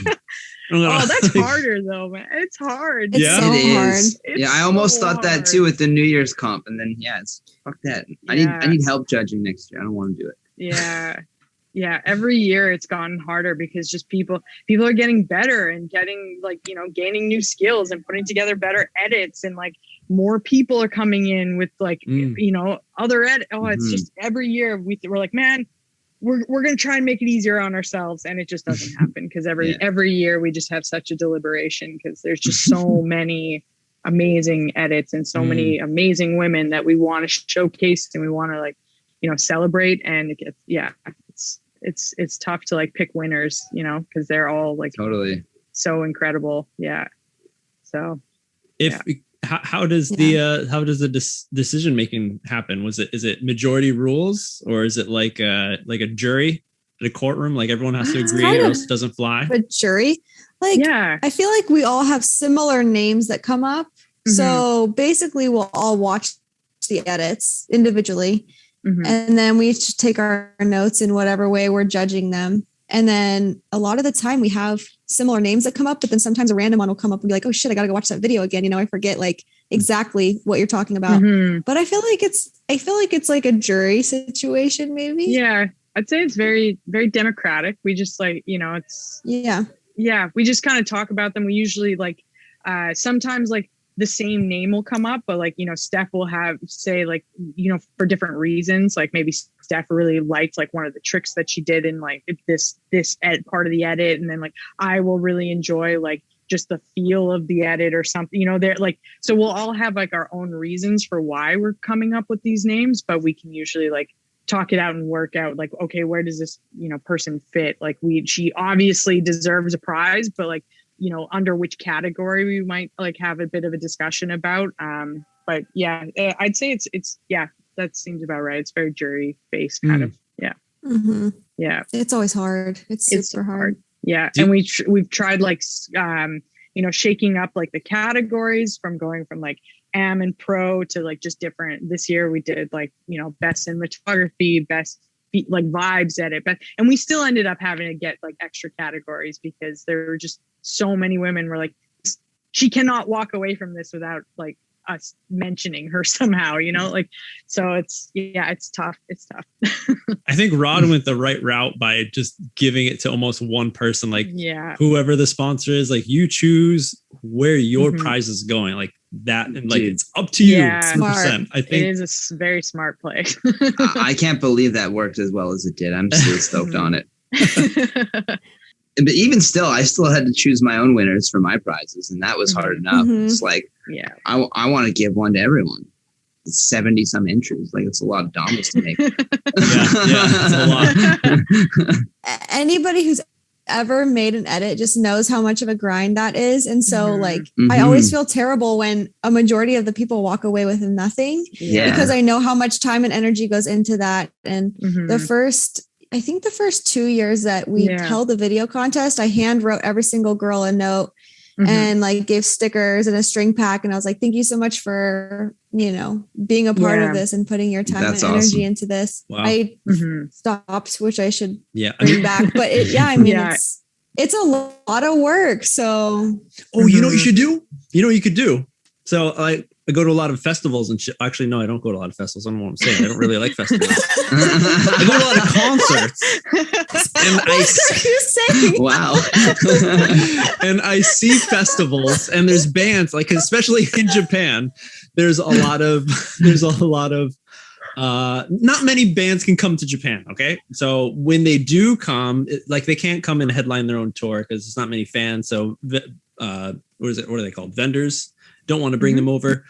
So they usually come over during big events. And that's why I don't like events, because there's like way too many bands. My neck's going to hurt by the end of the first day. Like, and there's 2 days of this, like, come on. But they have the option, right? You can like get the t-shirt for the festival, and you can get like the t-shirt option pack.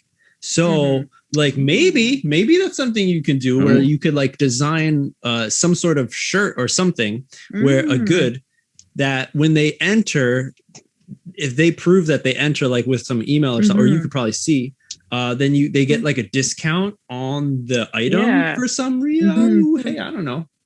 Yeah.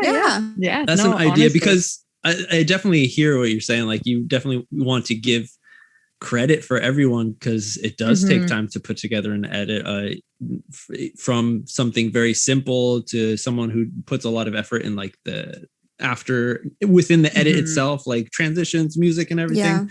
You could definitely see how much heart and what they put into it, the time they put into it. So adding it takes something, a lot. It takes a lot to like just put yourself out there too. It's not just the time and effort that you put into like putting the edit, but it also takes like some confidence to like put this out, like not only to other people around you in like a contest, but like to the internet to then be judged by other people. So like I've always really felt like that, that deserves some recognition, and also just like an acknowledgement that like you can do that, and like we might choose a winner, but that doesn't mean, we're not going to judge you personally on like your edit. Like it is a safe space for you to put that out. Like, we will watch it. It's not like we're going to go, well, this is boring and like, skip over it because they're not going to win. Like I make sure to watch every single edit and give it its time, because that they took the time to put that edit together, and they deserve to have my minute or my like minute and a half to watch it and like and see it. So absolutely. Yeah, I second that. I mean, to anyone who's listening to this episode that has entered probably any contest, but absolutely the all girls video contest, like, your hard work does not go unnoticed. Like, we appreciate it. If you're not mentioned as an honorable mention or a winner, like, we saw it, we appreciate it. Yeah. Thank you for entering. Absolutely. Probably mentioned it to a friend at some point. Yeah. Definitely. Yeah. For sure. I mean, something cool that we could do is add, like, almost, Rod, when you created the Instagram account solely for the competition, the New Year's competition, that was a good move, because you could then highlight I'm just thinking, like, you could create a post for like everyone that entered, grab a snippet of the video, like your favorite trick from it, highlight, so then people who are following can now go and see directly and can follow that person, give them some love on their that's a really great idea. Yeah, that is a really great idea. That's a lot of phone work, but that is a great idea. That is. Right, because you had tunnel from that. You got like 70 people, and it definitely does grow, but just to add something to it does take time. That's a good idea, actually. I don't know, Whoa. That's a We lot. made a playlist one year on the Kusa we did, channel. yeah, We just did like a playlist of every single entry. Mhm. So at least it's one place where someone can go and just like binge all of the sick that's what the New Year edits, what the New Year comp is too, right? I got everyone to throw it into the same playlist. Yeah, that was like how you entered That's it. great. Yeah, that was the best. But that's a cool idea though. Like highlights from last year, just throw those up. Like that. You might see that happen maybe if I can. Right? That's if I can muster up the thumbs. Yeah. You don't have to do it like before the end of the competition, but like, maybe leading up to the next one, like once a week here and there, like get some more activity. Yeah. Like, hey, one's coming up. Yeah, that's a great idea. Yeah, absolutely. The let me circle back to last year. judging. I just used Palm Poco pictures. Oh, I was just thinking out loud, but yeah. Awesome Ghibli movie, by which the way, I'm if not mad at that one. Yeah, that's a good 100%. Yeah, but anyway, you were saying you want to circle back to something before. The judging competitions and whatnot. So we've seen plenty of the competitions within Kendama, online, in real life, through videos. Do you ladies feel that you would like a spot behind the judges in a judge seat at a big comp? Do you feel maybe not? Okay, I see Haley shaking her head. Maybe not you personally, but would you like to see a woman up there? Yeah, I want to see Steph up there. Yeah. Ooh. Definitely do. Steph would be pretty good. Yeah. Because I think, I don't know. I think I would love to see women's presence as judges and just like in more places like of authority in Kendama and of agency, and particularly for judging. I think Steph would rock it as like as a judge, especially because Steph can be like, she's very fair, but she's also very cutthroat. And I feel like she has the personality to be like, the way Alex judges like MKO with like Daniel Robinson and stuff. I'm like, man, Steph has that attitude. She has like that personality to be able to do that. And so, yeah, that's the first person that immediately like jumped to mind of like, yes, I would love to see her. Yeah. You know what? Now that you mentioned that, I feel like whenever we do have our judging deliberation calls, like she comes up with a name that we don't every single time. Yes. Yeah. I feel like she sees something in somebody else that we don't notice. And then like somehow maybe the majority might roll sometimes, or sometimes we'll end up going with that person. But I do feel like she has a really good eye for just like being a judge. I don't know. It'd be a difficult seat to be in. I feel like it would be hard. I feel like I'd be honored to do it, but I would be scared to do it. Judging sucks. It's so hard. Yeah, and you really have to be put in a mindset. Like I see it when Alex goes to be the judge at the MKO, and he just talks about like his deliberations with like Daniel Robinson, like one year before they went and they got in, they actually like got in the mood and were like, okay, like it is cutthroat time. Like there is no passing up, like all, just ambiguous like plays and stuff like that. Like you really have to be in the mindset for like some of those like major competitions that really comes down to like, inches and discretion and whatnot. And some people I think have that personality. I personally don't. I wouldn't want to necessarily be the one sitting at that table judging like World Cup or MK or NAKO now. But I would love to see a woman on that panel for sure. Primarily because I also feel like women should just be in the open. Like, I mean, I know they are at KWC, that like they are just in the regular contest and like placing like very easily in like the finals above and stuff. Most of us. Yeah. And so, but I just would love to see more women just entering the MK or NAKO. I keep saying MKO, it's NAKO now. But the NAKO open, like, I'd love to see more of that. So I feel like if they're going to be there should be women judging them. Someone's got to be the first to fly the torch, though. Yeah. There might be some people who maybe Steph's going to be like, maybe if Haley does it, I'll do it. We could make an agreement. I feel like if she said she would do it if I did it, I'll do it once and I'll let her. I feel like also too, like with the judging panels, a lot of the time it's just someone who's been in kendama for so long, like Alex, Daniel Robinson, like all these people that just really understand kendama.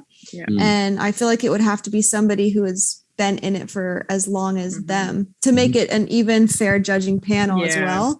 And Steph absolutely like meets that. We're just volunteering Steph. So But so someone let Steph know she's going to judge at NAKO. I guess we should we should probably talk to Sweets about this. Talk to Sweets about No, I agree with you though, Kristin. I think it'd be awesome to see a woman judge. And I honestly never really thought about it. Like it never really crossed my mind, but now that you mention it, it's like, we should make that happen. Because I think that plenty of people can look at all girls comp to see as like kind of like a novelty thing.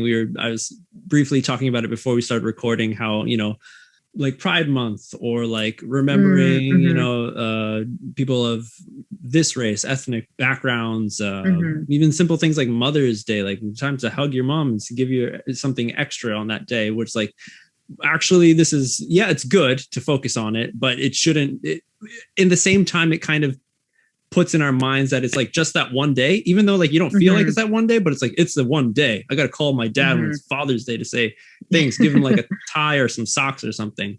But it's not just like that. So I could feel like when the all girls kendama comp, the video and stuff, like it could be seen as a novelty. That's what I was like thinking, like a woman behind the judge seat booth, show up more as a stronger authoritative figure within kendama to show more people that like, you know, I believe even within what was it, soccer, like I've seen football now women referees in the guys competition, you know, and of course they get shit for it at the beginning, but it's legit and something that like everyone should just be open to. No, I definitely agree. And honestly, like that, you know, you're talking about like making like, or the perception of novelty when you have like these specialty like events or divisions. I remember like one thing that Haley and I originally like kind of disagreed on, but like she really changed my mind on it, was that idea of like having like women's categories at like major kendama events, because I saw it as like a novelty, like noveltization. I don't know if that's a word, but like as like an act of like basically saying, okay, like here's the women's category, let's just shuffle it to the side, put it in the morning, so like not everyone has to watch it if they don't want to, and then the real competition starts later. And I took a great issue with like the idea that something could happen that way, but Haley actually changed my mind a lot on that, like on the idea that it is just about like confidence and representation. And you know, I had not even really thought about it for a long time, that I didn't really enter any contests by myself, because I was like, I don't really need to do it, until the Crom contest directly like marketed towards me and go like, hey, this is for you, you should enter. And so I think those spaces are really, really important. And Haley's been very like key in changing my mind on that. But I also don't think that they should be the end goal. And I think that, you know, having women and having people who are not traditionally in positions of power take positions of power like that in any community, but, you know, specifically in the kendama community that we're talking about, I think that's really powerful. And it's a show of like a more lasting progression and a more lasting change than just having like, a women's category or like, you know, a women's like competition. Like, I also loved just having like the women's contest, like the all girls kendama contest, especially the ones in person, because it felt like a special event that wasn't just like a sideline event. It's like the main event is showcasing women. And I hope that is as like effective as I'd like to think it is in like actually bringing women out and like showing them that they can be confident and welcome in the community. So yeah, absolutely. I feel like too, I mean, going off a few things you said, like the in-person girl events, the AGKO, I always found it so awesome that more men still showed up than women. Like there was always like double, triple the amount of men there, just there to support. Like that event is just meant to be fun, you know, representation and fun. Like it's very low key. And two, like women taking position of power in kendama, I feel like you are a perfect example of that, because you are not like, you know, in the forefront of the camera or like right on social media, but you are a woman business owner in kendama. And like, how many of those are there? Yeah. Thank you. Like not that many, I'm sheepish. you know? So I feel like one. Can we say yeah, one? I feel like these like I think like so, that's yeah. these like, can we just say one? From what we know. Yeah. Or like Yuka. yeah. I mean, she has been Yeah. Not that she was a business owner, but she had a huge role in the Japanese scene, female and non, but you know, There's been a few, like I think of RK from Kendama Care. She doesn't make kendamas, but she does things. CC had on track kendama. Right. Yes. She didn't make kendamas, but she bought every kendama ever. Dude, it was ridiculous. I could not believe the first time I saw her like at an event in Japan. Dude, and the first time I met her, it was like me and Zawa, and she was crazy. Yeah. Like, they're all sold out. Those ones that were all like $500 each, like they're gone from the table. Yeah. Like all at once. Like, yeah. No, definitely. Like I've also noticed, I mean, again, like I hadn't really stopped to think about it that much until being asked to like be on this podcast and being asked to be on like the review and stuff. But I definitely have like stopped and kind of reflected on the fact that, you know, when I first started kendama, I was just kind of coming in as everyone was coming in and trying to like, you know, be vocal and make change and just say like, I'm going to be here. Like you know, women are in kendama because I'm here. Like and not to say that like I caused it, but it's like, I'm here and I'm a woman. Therefore there's at least one woman in kendama, and like Haley is very much the same way, you know?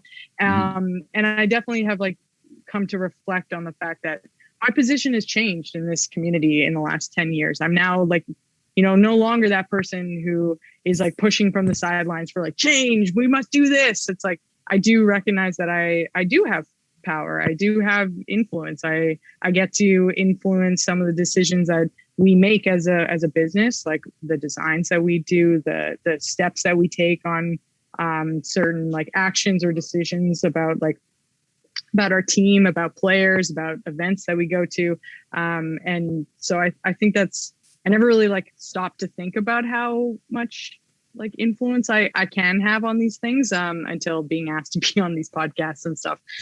But I think it is important to also, you know, use my role now to allow other people to speak and to enter kendama. And I think that's why I really still enjoy doing like the contests and the events and stuff every year, because I feel like my role is like taking a bit of a back seat again now, and hopefully allowing like listening to others and allowing others to like speak and join our community, because I think it's a good one. Yeah. I agree with all that for sure. Hell yeah. Definitely. I think that's the lifespan of someone who's been in the game for a while. I think Sweets said it himself. He's like, you know, there's no more competition, Sweets. He's like, I'm not going in to try to win any competitions at the beginning, where that's what his idea was. That's what he wanted to do. But now he sees like my time has passed, even though he's still young as shit. I always get surprised how young he is. I think I'm older than Sweets by like a year or two. You are. Really? I think Sweets is like right in between us, Rod. Like I think he's a year older than me and a year younger than you. Yeah. He's got more gray hairs than I do though.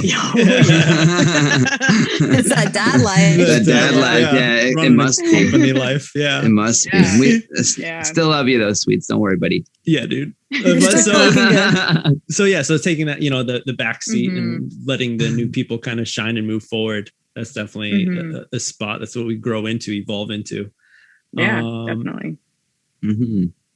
So there's a few things we touched upon, a bit of like some things that were feeling like novelty within the all girls kendama comp. For me personally, there's two things that kind of stand out within the realm of paying respect to women within the scene or anywhere.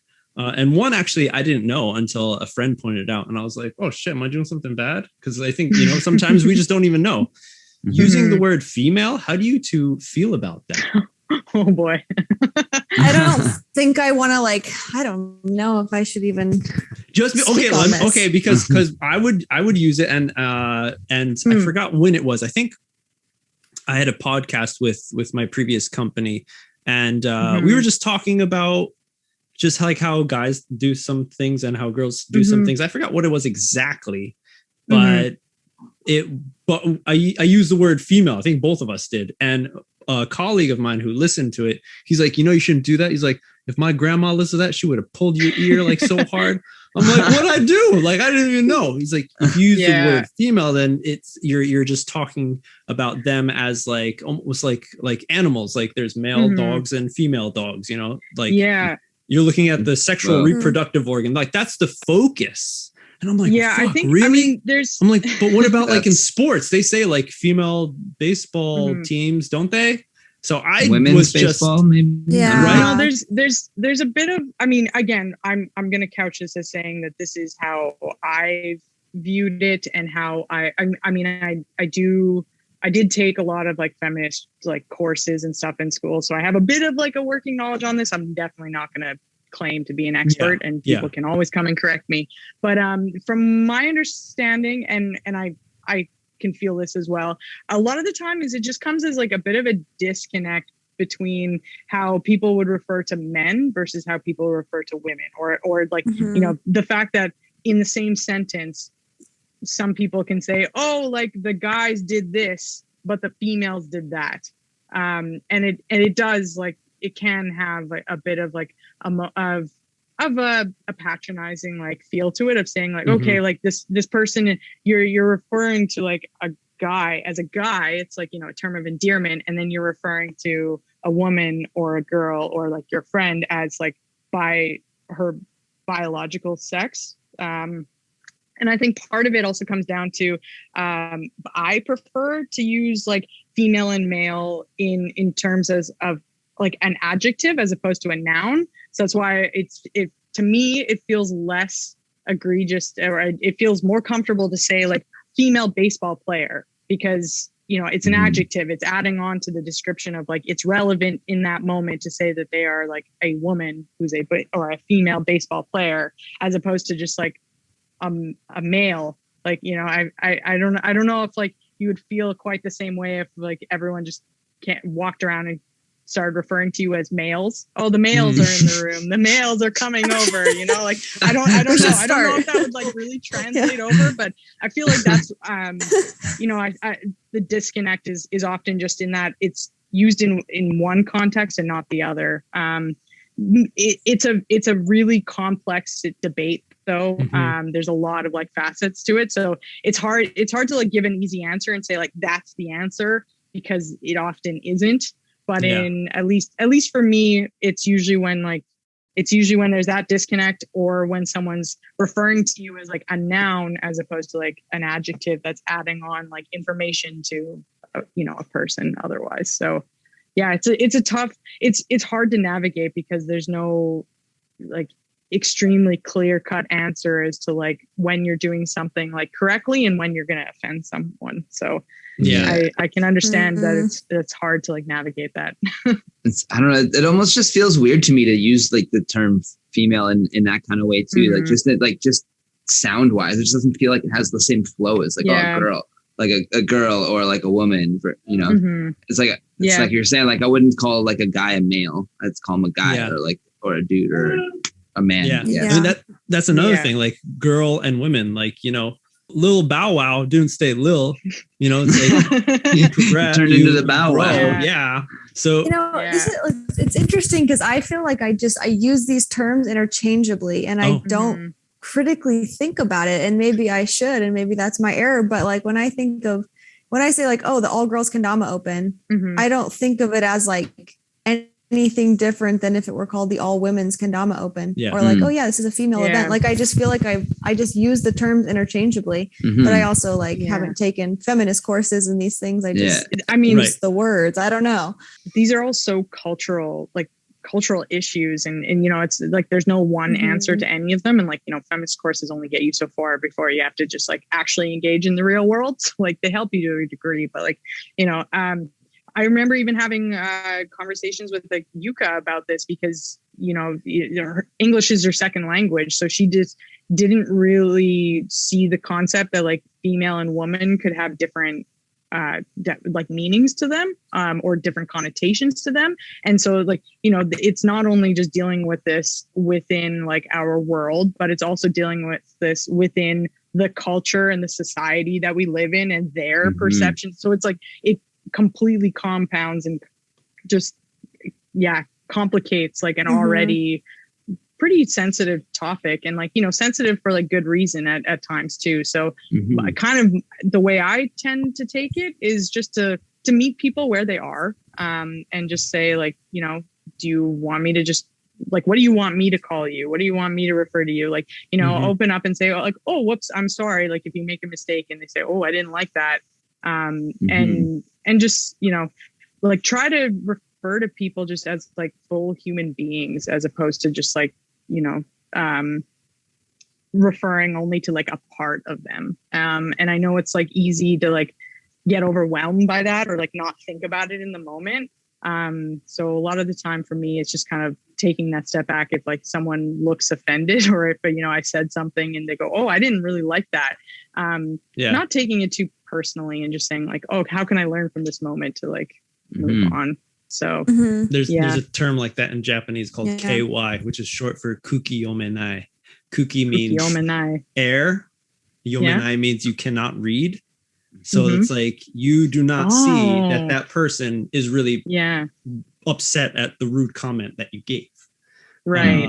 And so there's definitely that kind of yomenai KY, not the jelly. KY. Because that's what all of us. That's like the direct joke after anybody explains that in Japanese. But yeah, KY and kukiyomenai, and that's like a big thing where I see like kind of surprised when people don't see that physically on a face, where you can see like they are not happy anymore. You should kind of maybe like take a pause of what you're doing.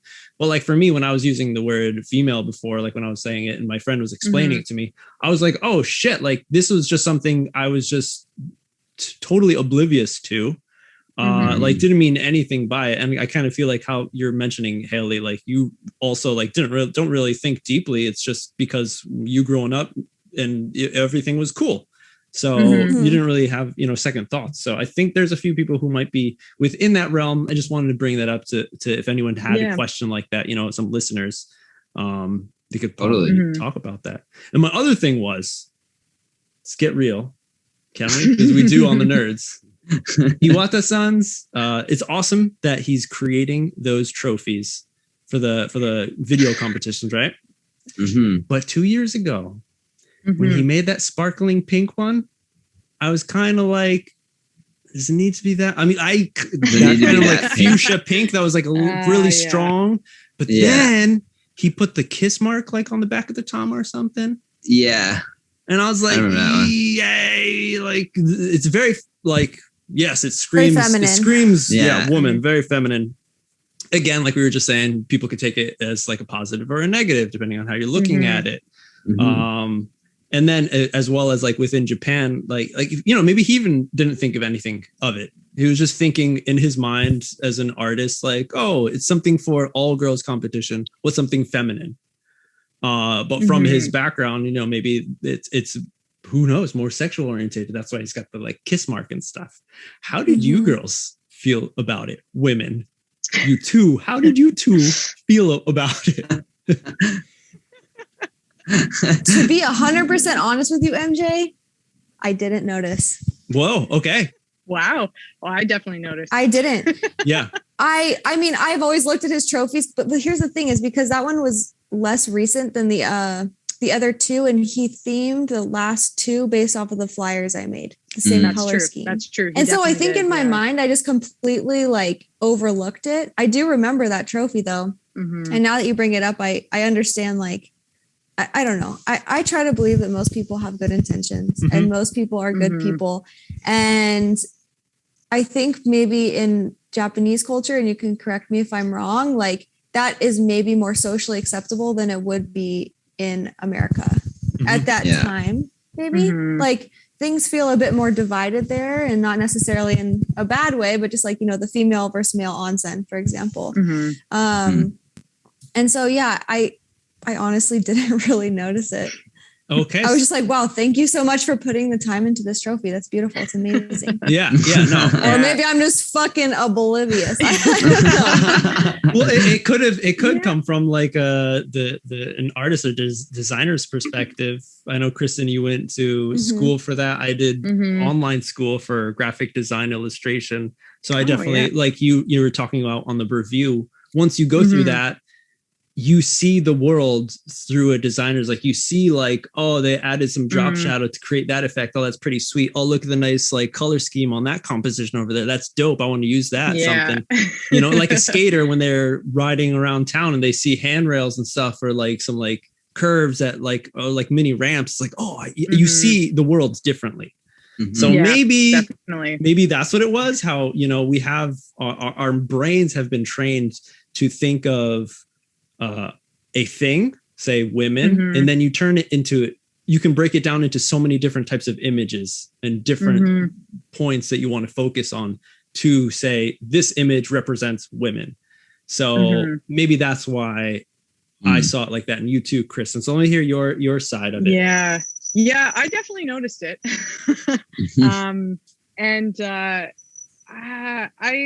I honestly, like, I do want to say that, like, I'm very appreciative of the fact that Iwata-san puts all these trophies into place. He's very gracious to like donate them and everything.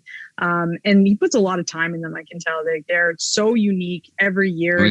Like he clearly tries to like Haley said, the last two were modeled after the flyer that like she put together. It's like, I can tell that he puts a lot of thought into them.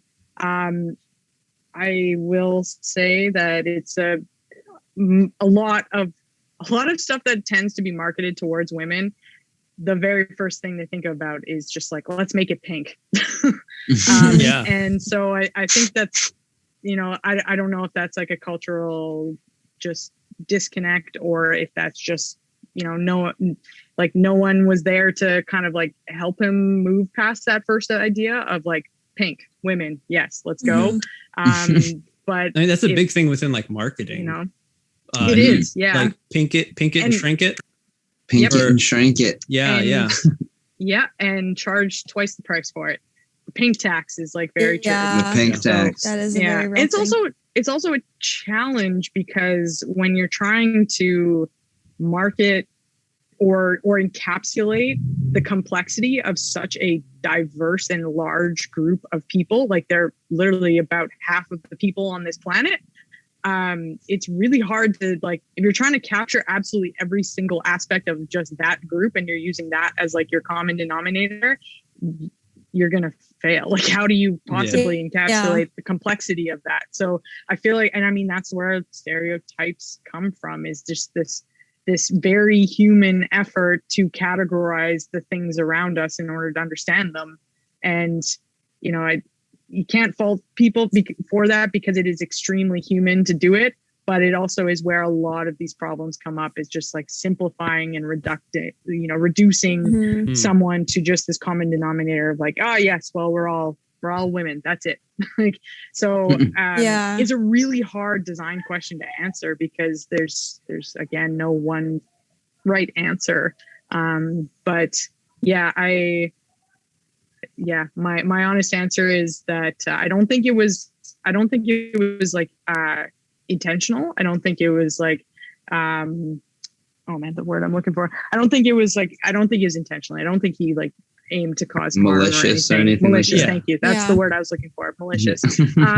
But I would love to, as part of just having more women in places of authority in kendama, and I think this can be translated to also having more like people of color in places of authority, people, marginalized groups in places of authority, is that they can then be in places of decision making to just to see that before it goes to print and go, oh wait, hold on, maybe we need to rethink that.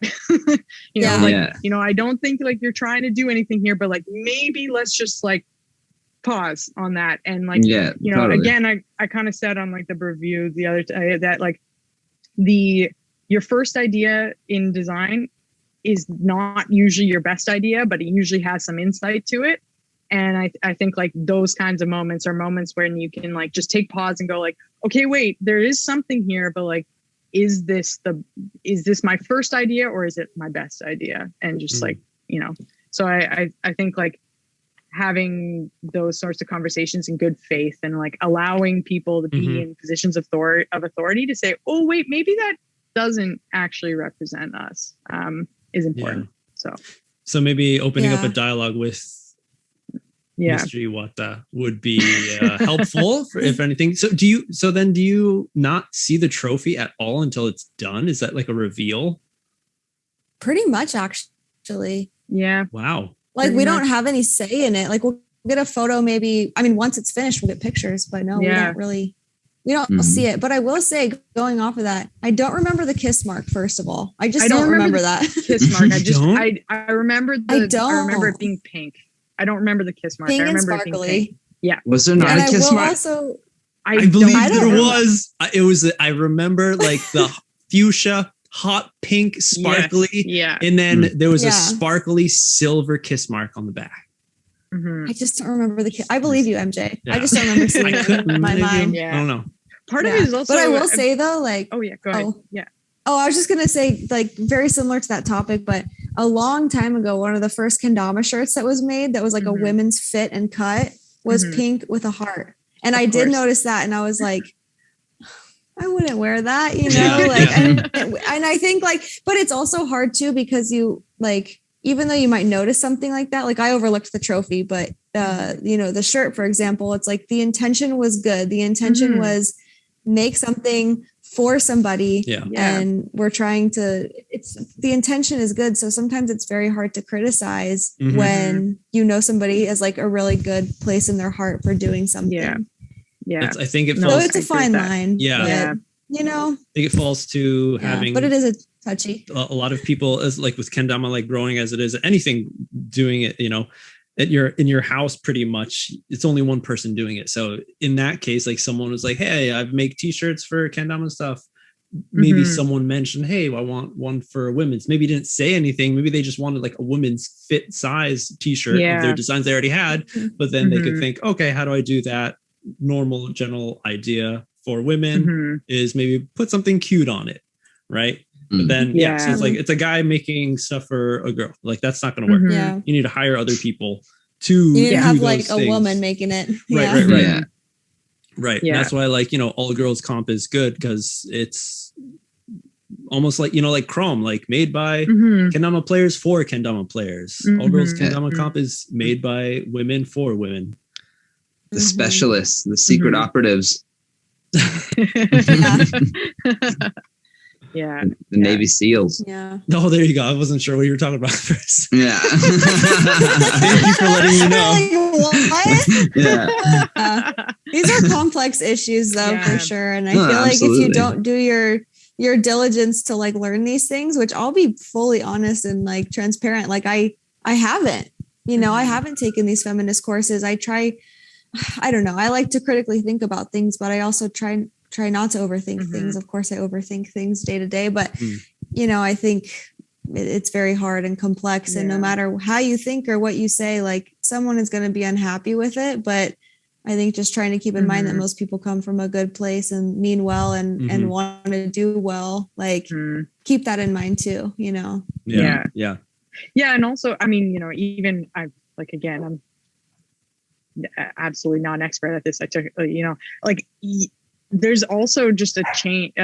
There's time and a place in like how you talk about these things too. And like, not everyone has like, you know, actively engaged in like, you know, these sorts of discourses. Not everyone knows like when you're talking about one word and you might be talking about it with a certain definition in mind. And the other person is talking about it with a completely different definition in mind. Like it's literally like, you know, it's just basics of how do we communicate and talk to each other. And I think like you don't have to be an expert at any of this if you just engage in good faith and you attempt to treat the other person as a full, complete human being who has their own story and is not just like a sideline in yours. And I think that in its own right, even if you make mistakes or you just like say something that's like a little bit tone deaf, it's like people will forgive you if they believe that you're operating in good faith, or at least, you know, I will. Like I really try to operate with that in mind. So, you know, these topics are not something that I think people should just turn away with and say, oh, it's just too complicated. I just don't know how to deal with it. So like, it's just not for me. Like other people, it'll affect other people. They can deal with it and I'll just turn away. Right. Like these are just human relationships and just human like interactions, like on a base level. And it's, you know, it's not like a women's problem that's like, oh, well, this is just for women to talk about and that we should be the ones like shouting it from the rooftops and like no one else should care. It's like, these are just like human principles of like how to engage with each other. So I really try to like, just as I said, like just come to people where they're at, and you know, if they're offended by something that I say, you know, try to not take it too personally and have a moment to say like, okay, like what, you know, was there something that I said that I could question myself and think more critically about? Is there something that they said that offended me that I would like to instill within them by still being kind and like, you know, saying like, you know, maybe think about this, go away and think about this for a while and come back to me. Or, you know, I think that's really, I think a lot of people like turn away from these conversations because they're afraid of feeling vulnerable or feeling threatened or attacked in any way. And at least for me, I think we could all do with a little bit of a grain of just like, you know, levity and saying like, you know, we're not going to be personally attacked for having these conversations. It's just about how to like get along with each other as human beings. So totally. Yeah. I think the vulnerability thing is a big thing for a lot of people. It's kind of scary to make yourself vulnerable, you know? Yeah. And I mean, that's like kind of in the definition of the word, you're vulnerable. Like, you know, it's not like your instincts tell you not to do that in any kind of situation. Right. Yeah. So, but in order to grow, you got to go through the shit, right? Yeah. Yeah. And creating different spaces. I think, you know, when shit was kind of hitting the fan with this whole women in the scene within Kendama, there was a few Zoom rooms that were created that were focusing on having the women talk and having everyone in the community just listen. And that's cool. But having other forms of it, you know, maybe some people don't take that well, or maybe they couldn't understand it fully. So then it wasn't so effective. So having, you know, different ways of presenting this, you know, could help other people in, you know, it's just like, I don't know, like a sales pitch of a new kendama or something. Like you could advertise it in one way that looks really lame. You could take the same product, advertise it in a totally different way. It looks super sweet. And everyone's like, wow, I want to get that thing. So the presentation or having different avenues where people can travel and learn about the thing can help difference. Yeah. And also participate in ways that like they can, you know, people can actually talk and learn and participate and engage in it without feeling that vulnerability of like, oh, I'm going to like be attacked, or like people are going to walk away from this, like, you know, saying things about me on the internet now or something, or this is going to be recorded for people forever to see, you know, like having spaces where people can come to each other as equals is really important, I think, in that, because totally. So just That'll definitely start within. I was going to say that can definitely start within friendships. That's going to be the strongest, probably even more than like if your parents sat you down and started to talk about these themes, like friends kind of like touching upon these things that each other are saying. That'd probably be the best way to influence the people around you to be more open to this way of thinking. It's not easy to do. Everyone who's listening who's like maybe not vibing with this, like it's not easy.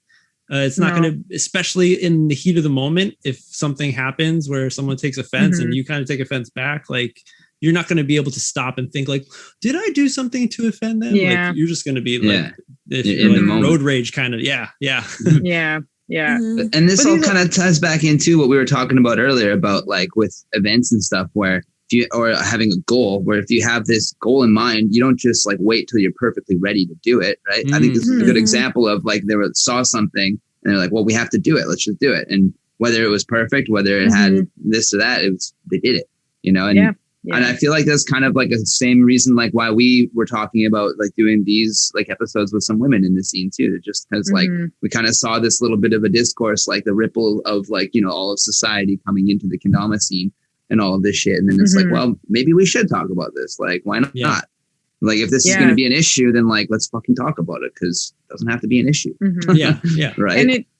And there are places for these like massive panel discussions and like larger, like, or like structured, ordered like moments to talk about these things, but they also don't have to be that large either. They're in everyday conversation. They're in like, you know, as you're saying, MJ, like a friend saying one thing to another friend in the moment, like that is culture and that is society in the making at every single moment, you know? Totally. So like, you know, it doesn't have to be like, we can have those larger, like huge panels, but it can also just be conversations between trusted friends that, you know, say, hey, like, let's work together to just like push our best selves. And like, again, a very kendama like sentiment of just like trying to grow ourselves and push each other to be better. Like we can do that in all aspect of our own lives, you know?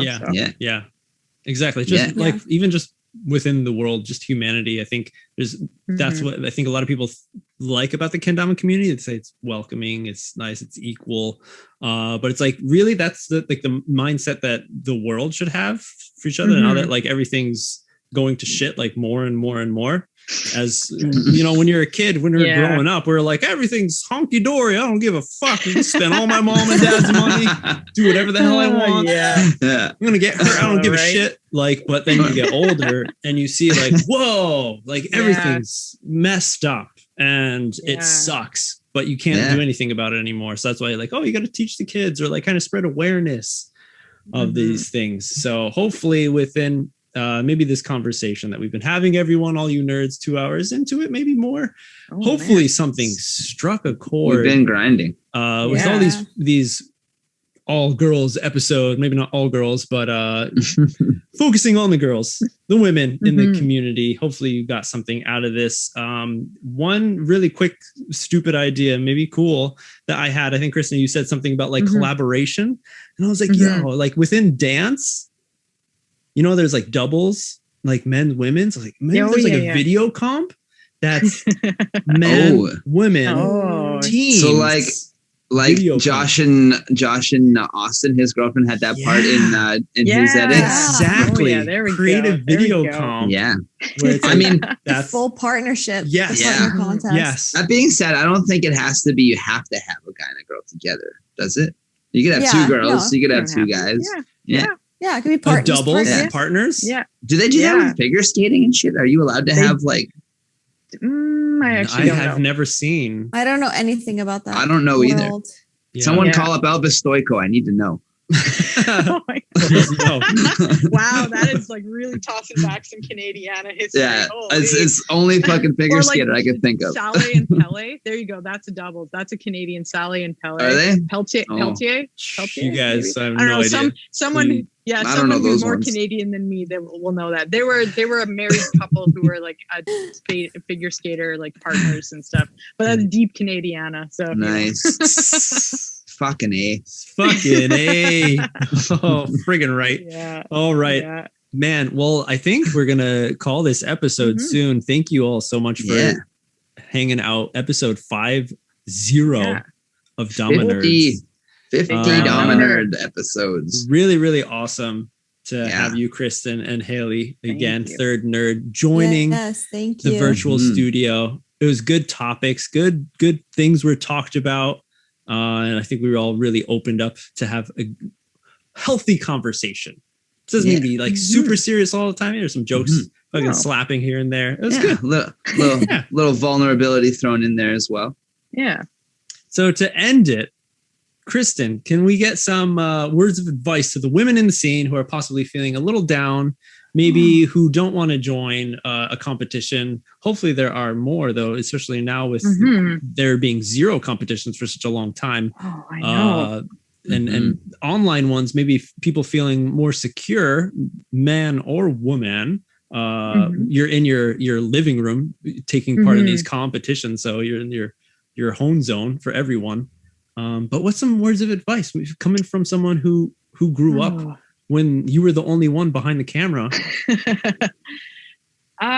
Honestly, I just want to see more faces in this community. And I know that we've been, I mean, it's been hard for me to see them because I haven't really been on the like social media and the internet, like when at a time when Kendama has like really shifted to just fully being online and no in-person events. But I hope that as in-person events resume, that you come out and you don't have to like commit to competing. You just have to show up and just say hi. And I promise I will say hi back, and I want to see you there. So yeah. And that's really all it takes, is just showing up and just dipping your toe into something. And often I'm surprised when I just try it, at how much better I am at it than I thought I would be. I've learned that I come to a lot of new skills and new ideas and things with a bit of an apprehensive mindset of saying, oh, well, I'm going to be bad at it already. I don't know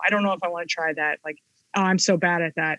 And I think that's like the first time you need to start like questioning like your own thought on that and saying like, I don't even know that yet because I haven't tried it yet. And if I try it, who knows? Maybe I'll be better at it than I thought I was. So I'm just coming to Kendama event with an open mind, saying like, you might surprise yourself. So yeah, I want to see you at the next in-person event that we can actually hold. Hells yeah.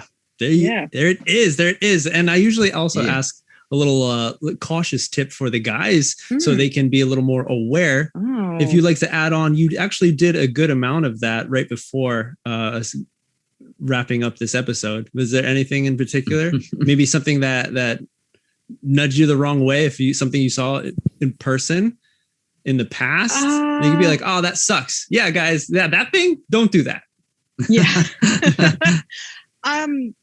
Honestly, just kind of like I said, just come to the table envisioning that this person in front of you is a complete person with their own story, that they're not just beholden to their sex, their gender, their race, their identity, and something that you can see, that they're a complete person. And if you were treated as less than a complete person, it hurts. It's not very fun to see that. So I think just coming to each new interaction that you have with someone, just with that expectation in mind that, you might not know their whole story, but they do have one. So yeah, that is my advice to guys. Hells yeah.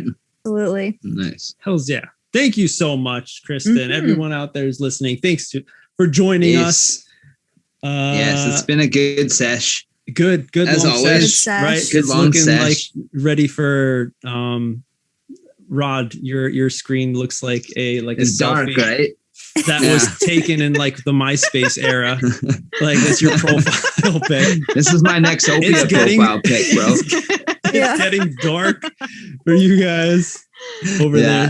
So it's about time to hit the old dusty trail. Mm-hmm. But yeah, like you were saying, got to thank everybody for sticking around and listening to all this stuff. And thank you two ladies for joining us. Yep. Kristin for this episode, and Haley is the third nerd. Always a pleasure to have you. Yes. And thanks to all thank you guys for having me. Yeah, thank you. Absolutely. So and thanks to all our Patreons for supporting Kendertainment and MJ and all of the Kendama videos and madness that this man gets into. Hopefully by the time this shit rolls out, there will be much more. I have a lot on my plate right now. It will be almost finished. So once that's out of the way, I'm going to be aiming the fucking target. The bullseye is going to be like sights. Right on all. Yeah, that's what it is. The sights. There we go. We're going to be on 100% for entertainment. Fucking up Periscope, ready to fucking fire. There's so much, but yeah, thank you so much, everyone who's supporting and continuing to do so. It really means a lot. It really helps me out, help me push forward to keep on rolling with this, and to let everyone know there's going to be one more girls episode, women's episode. It's going to come out. I'm super excited for it. It's going to be a fucking good one. So stay tuned. Yes. Hope you all had a good episode. Much 5-0. All the nerds. Rod. Yeah. And so I guess the nerds are out.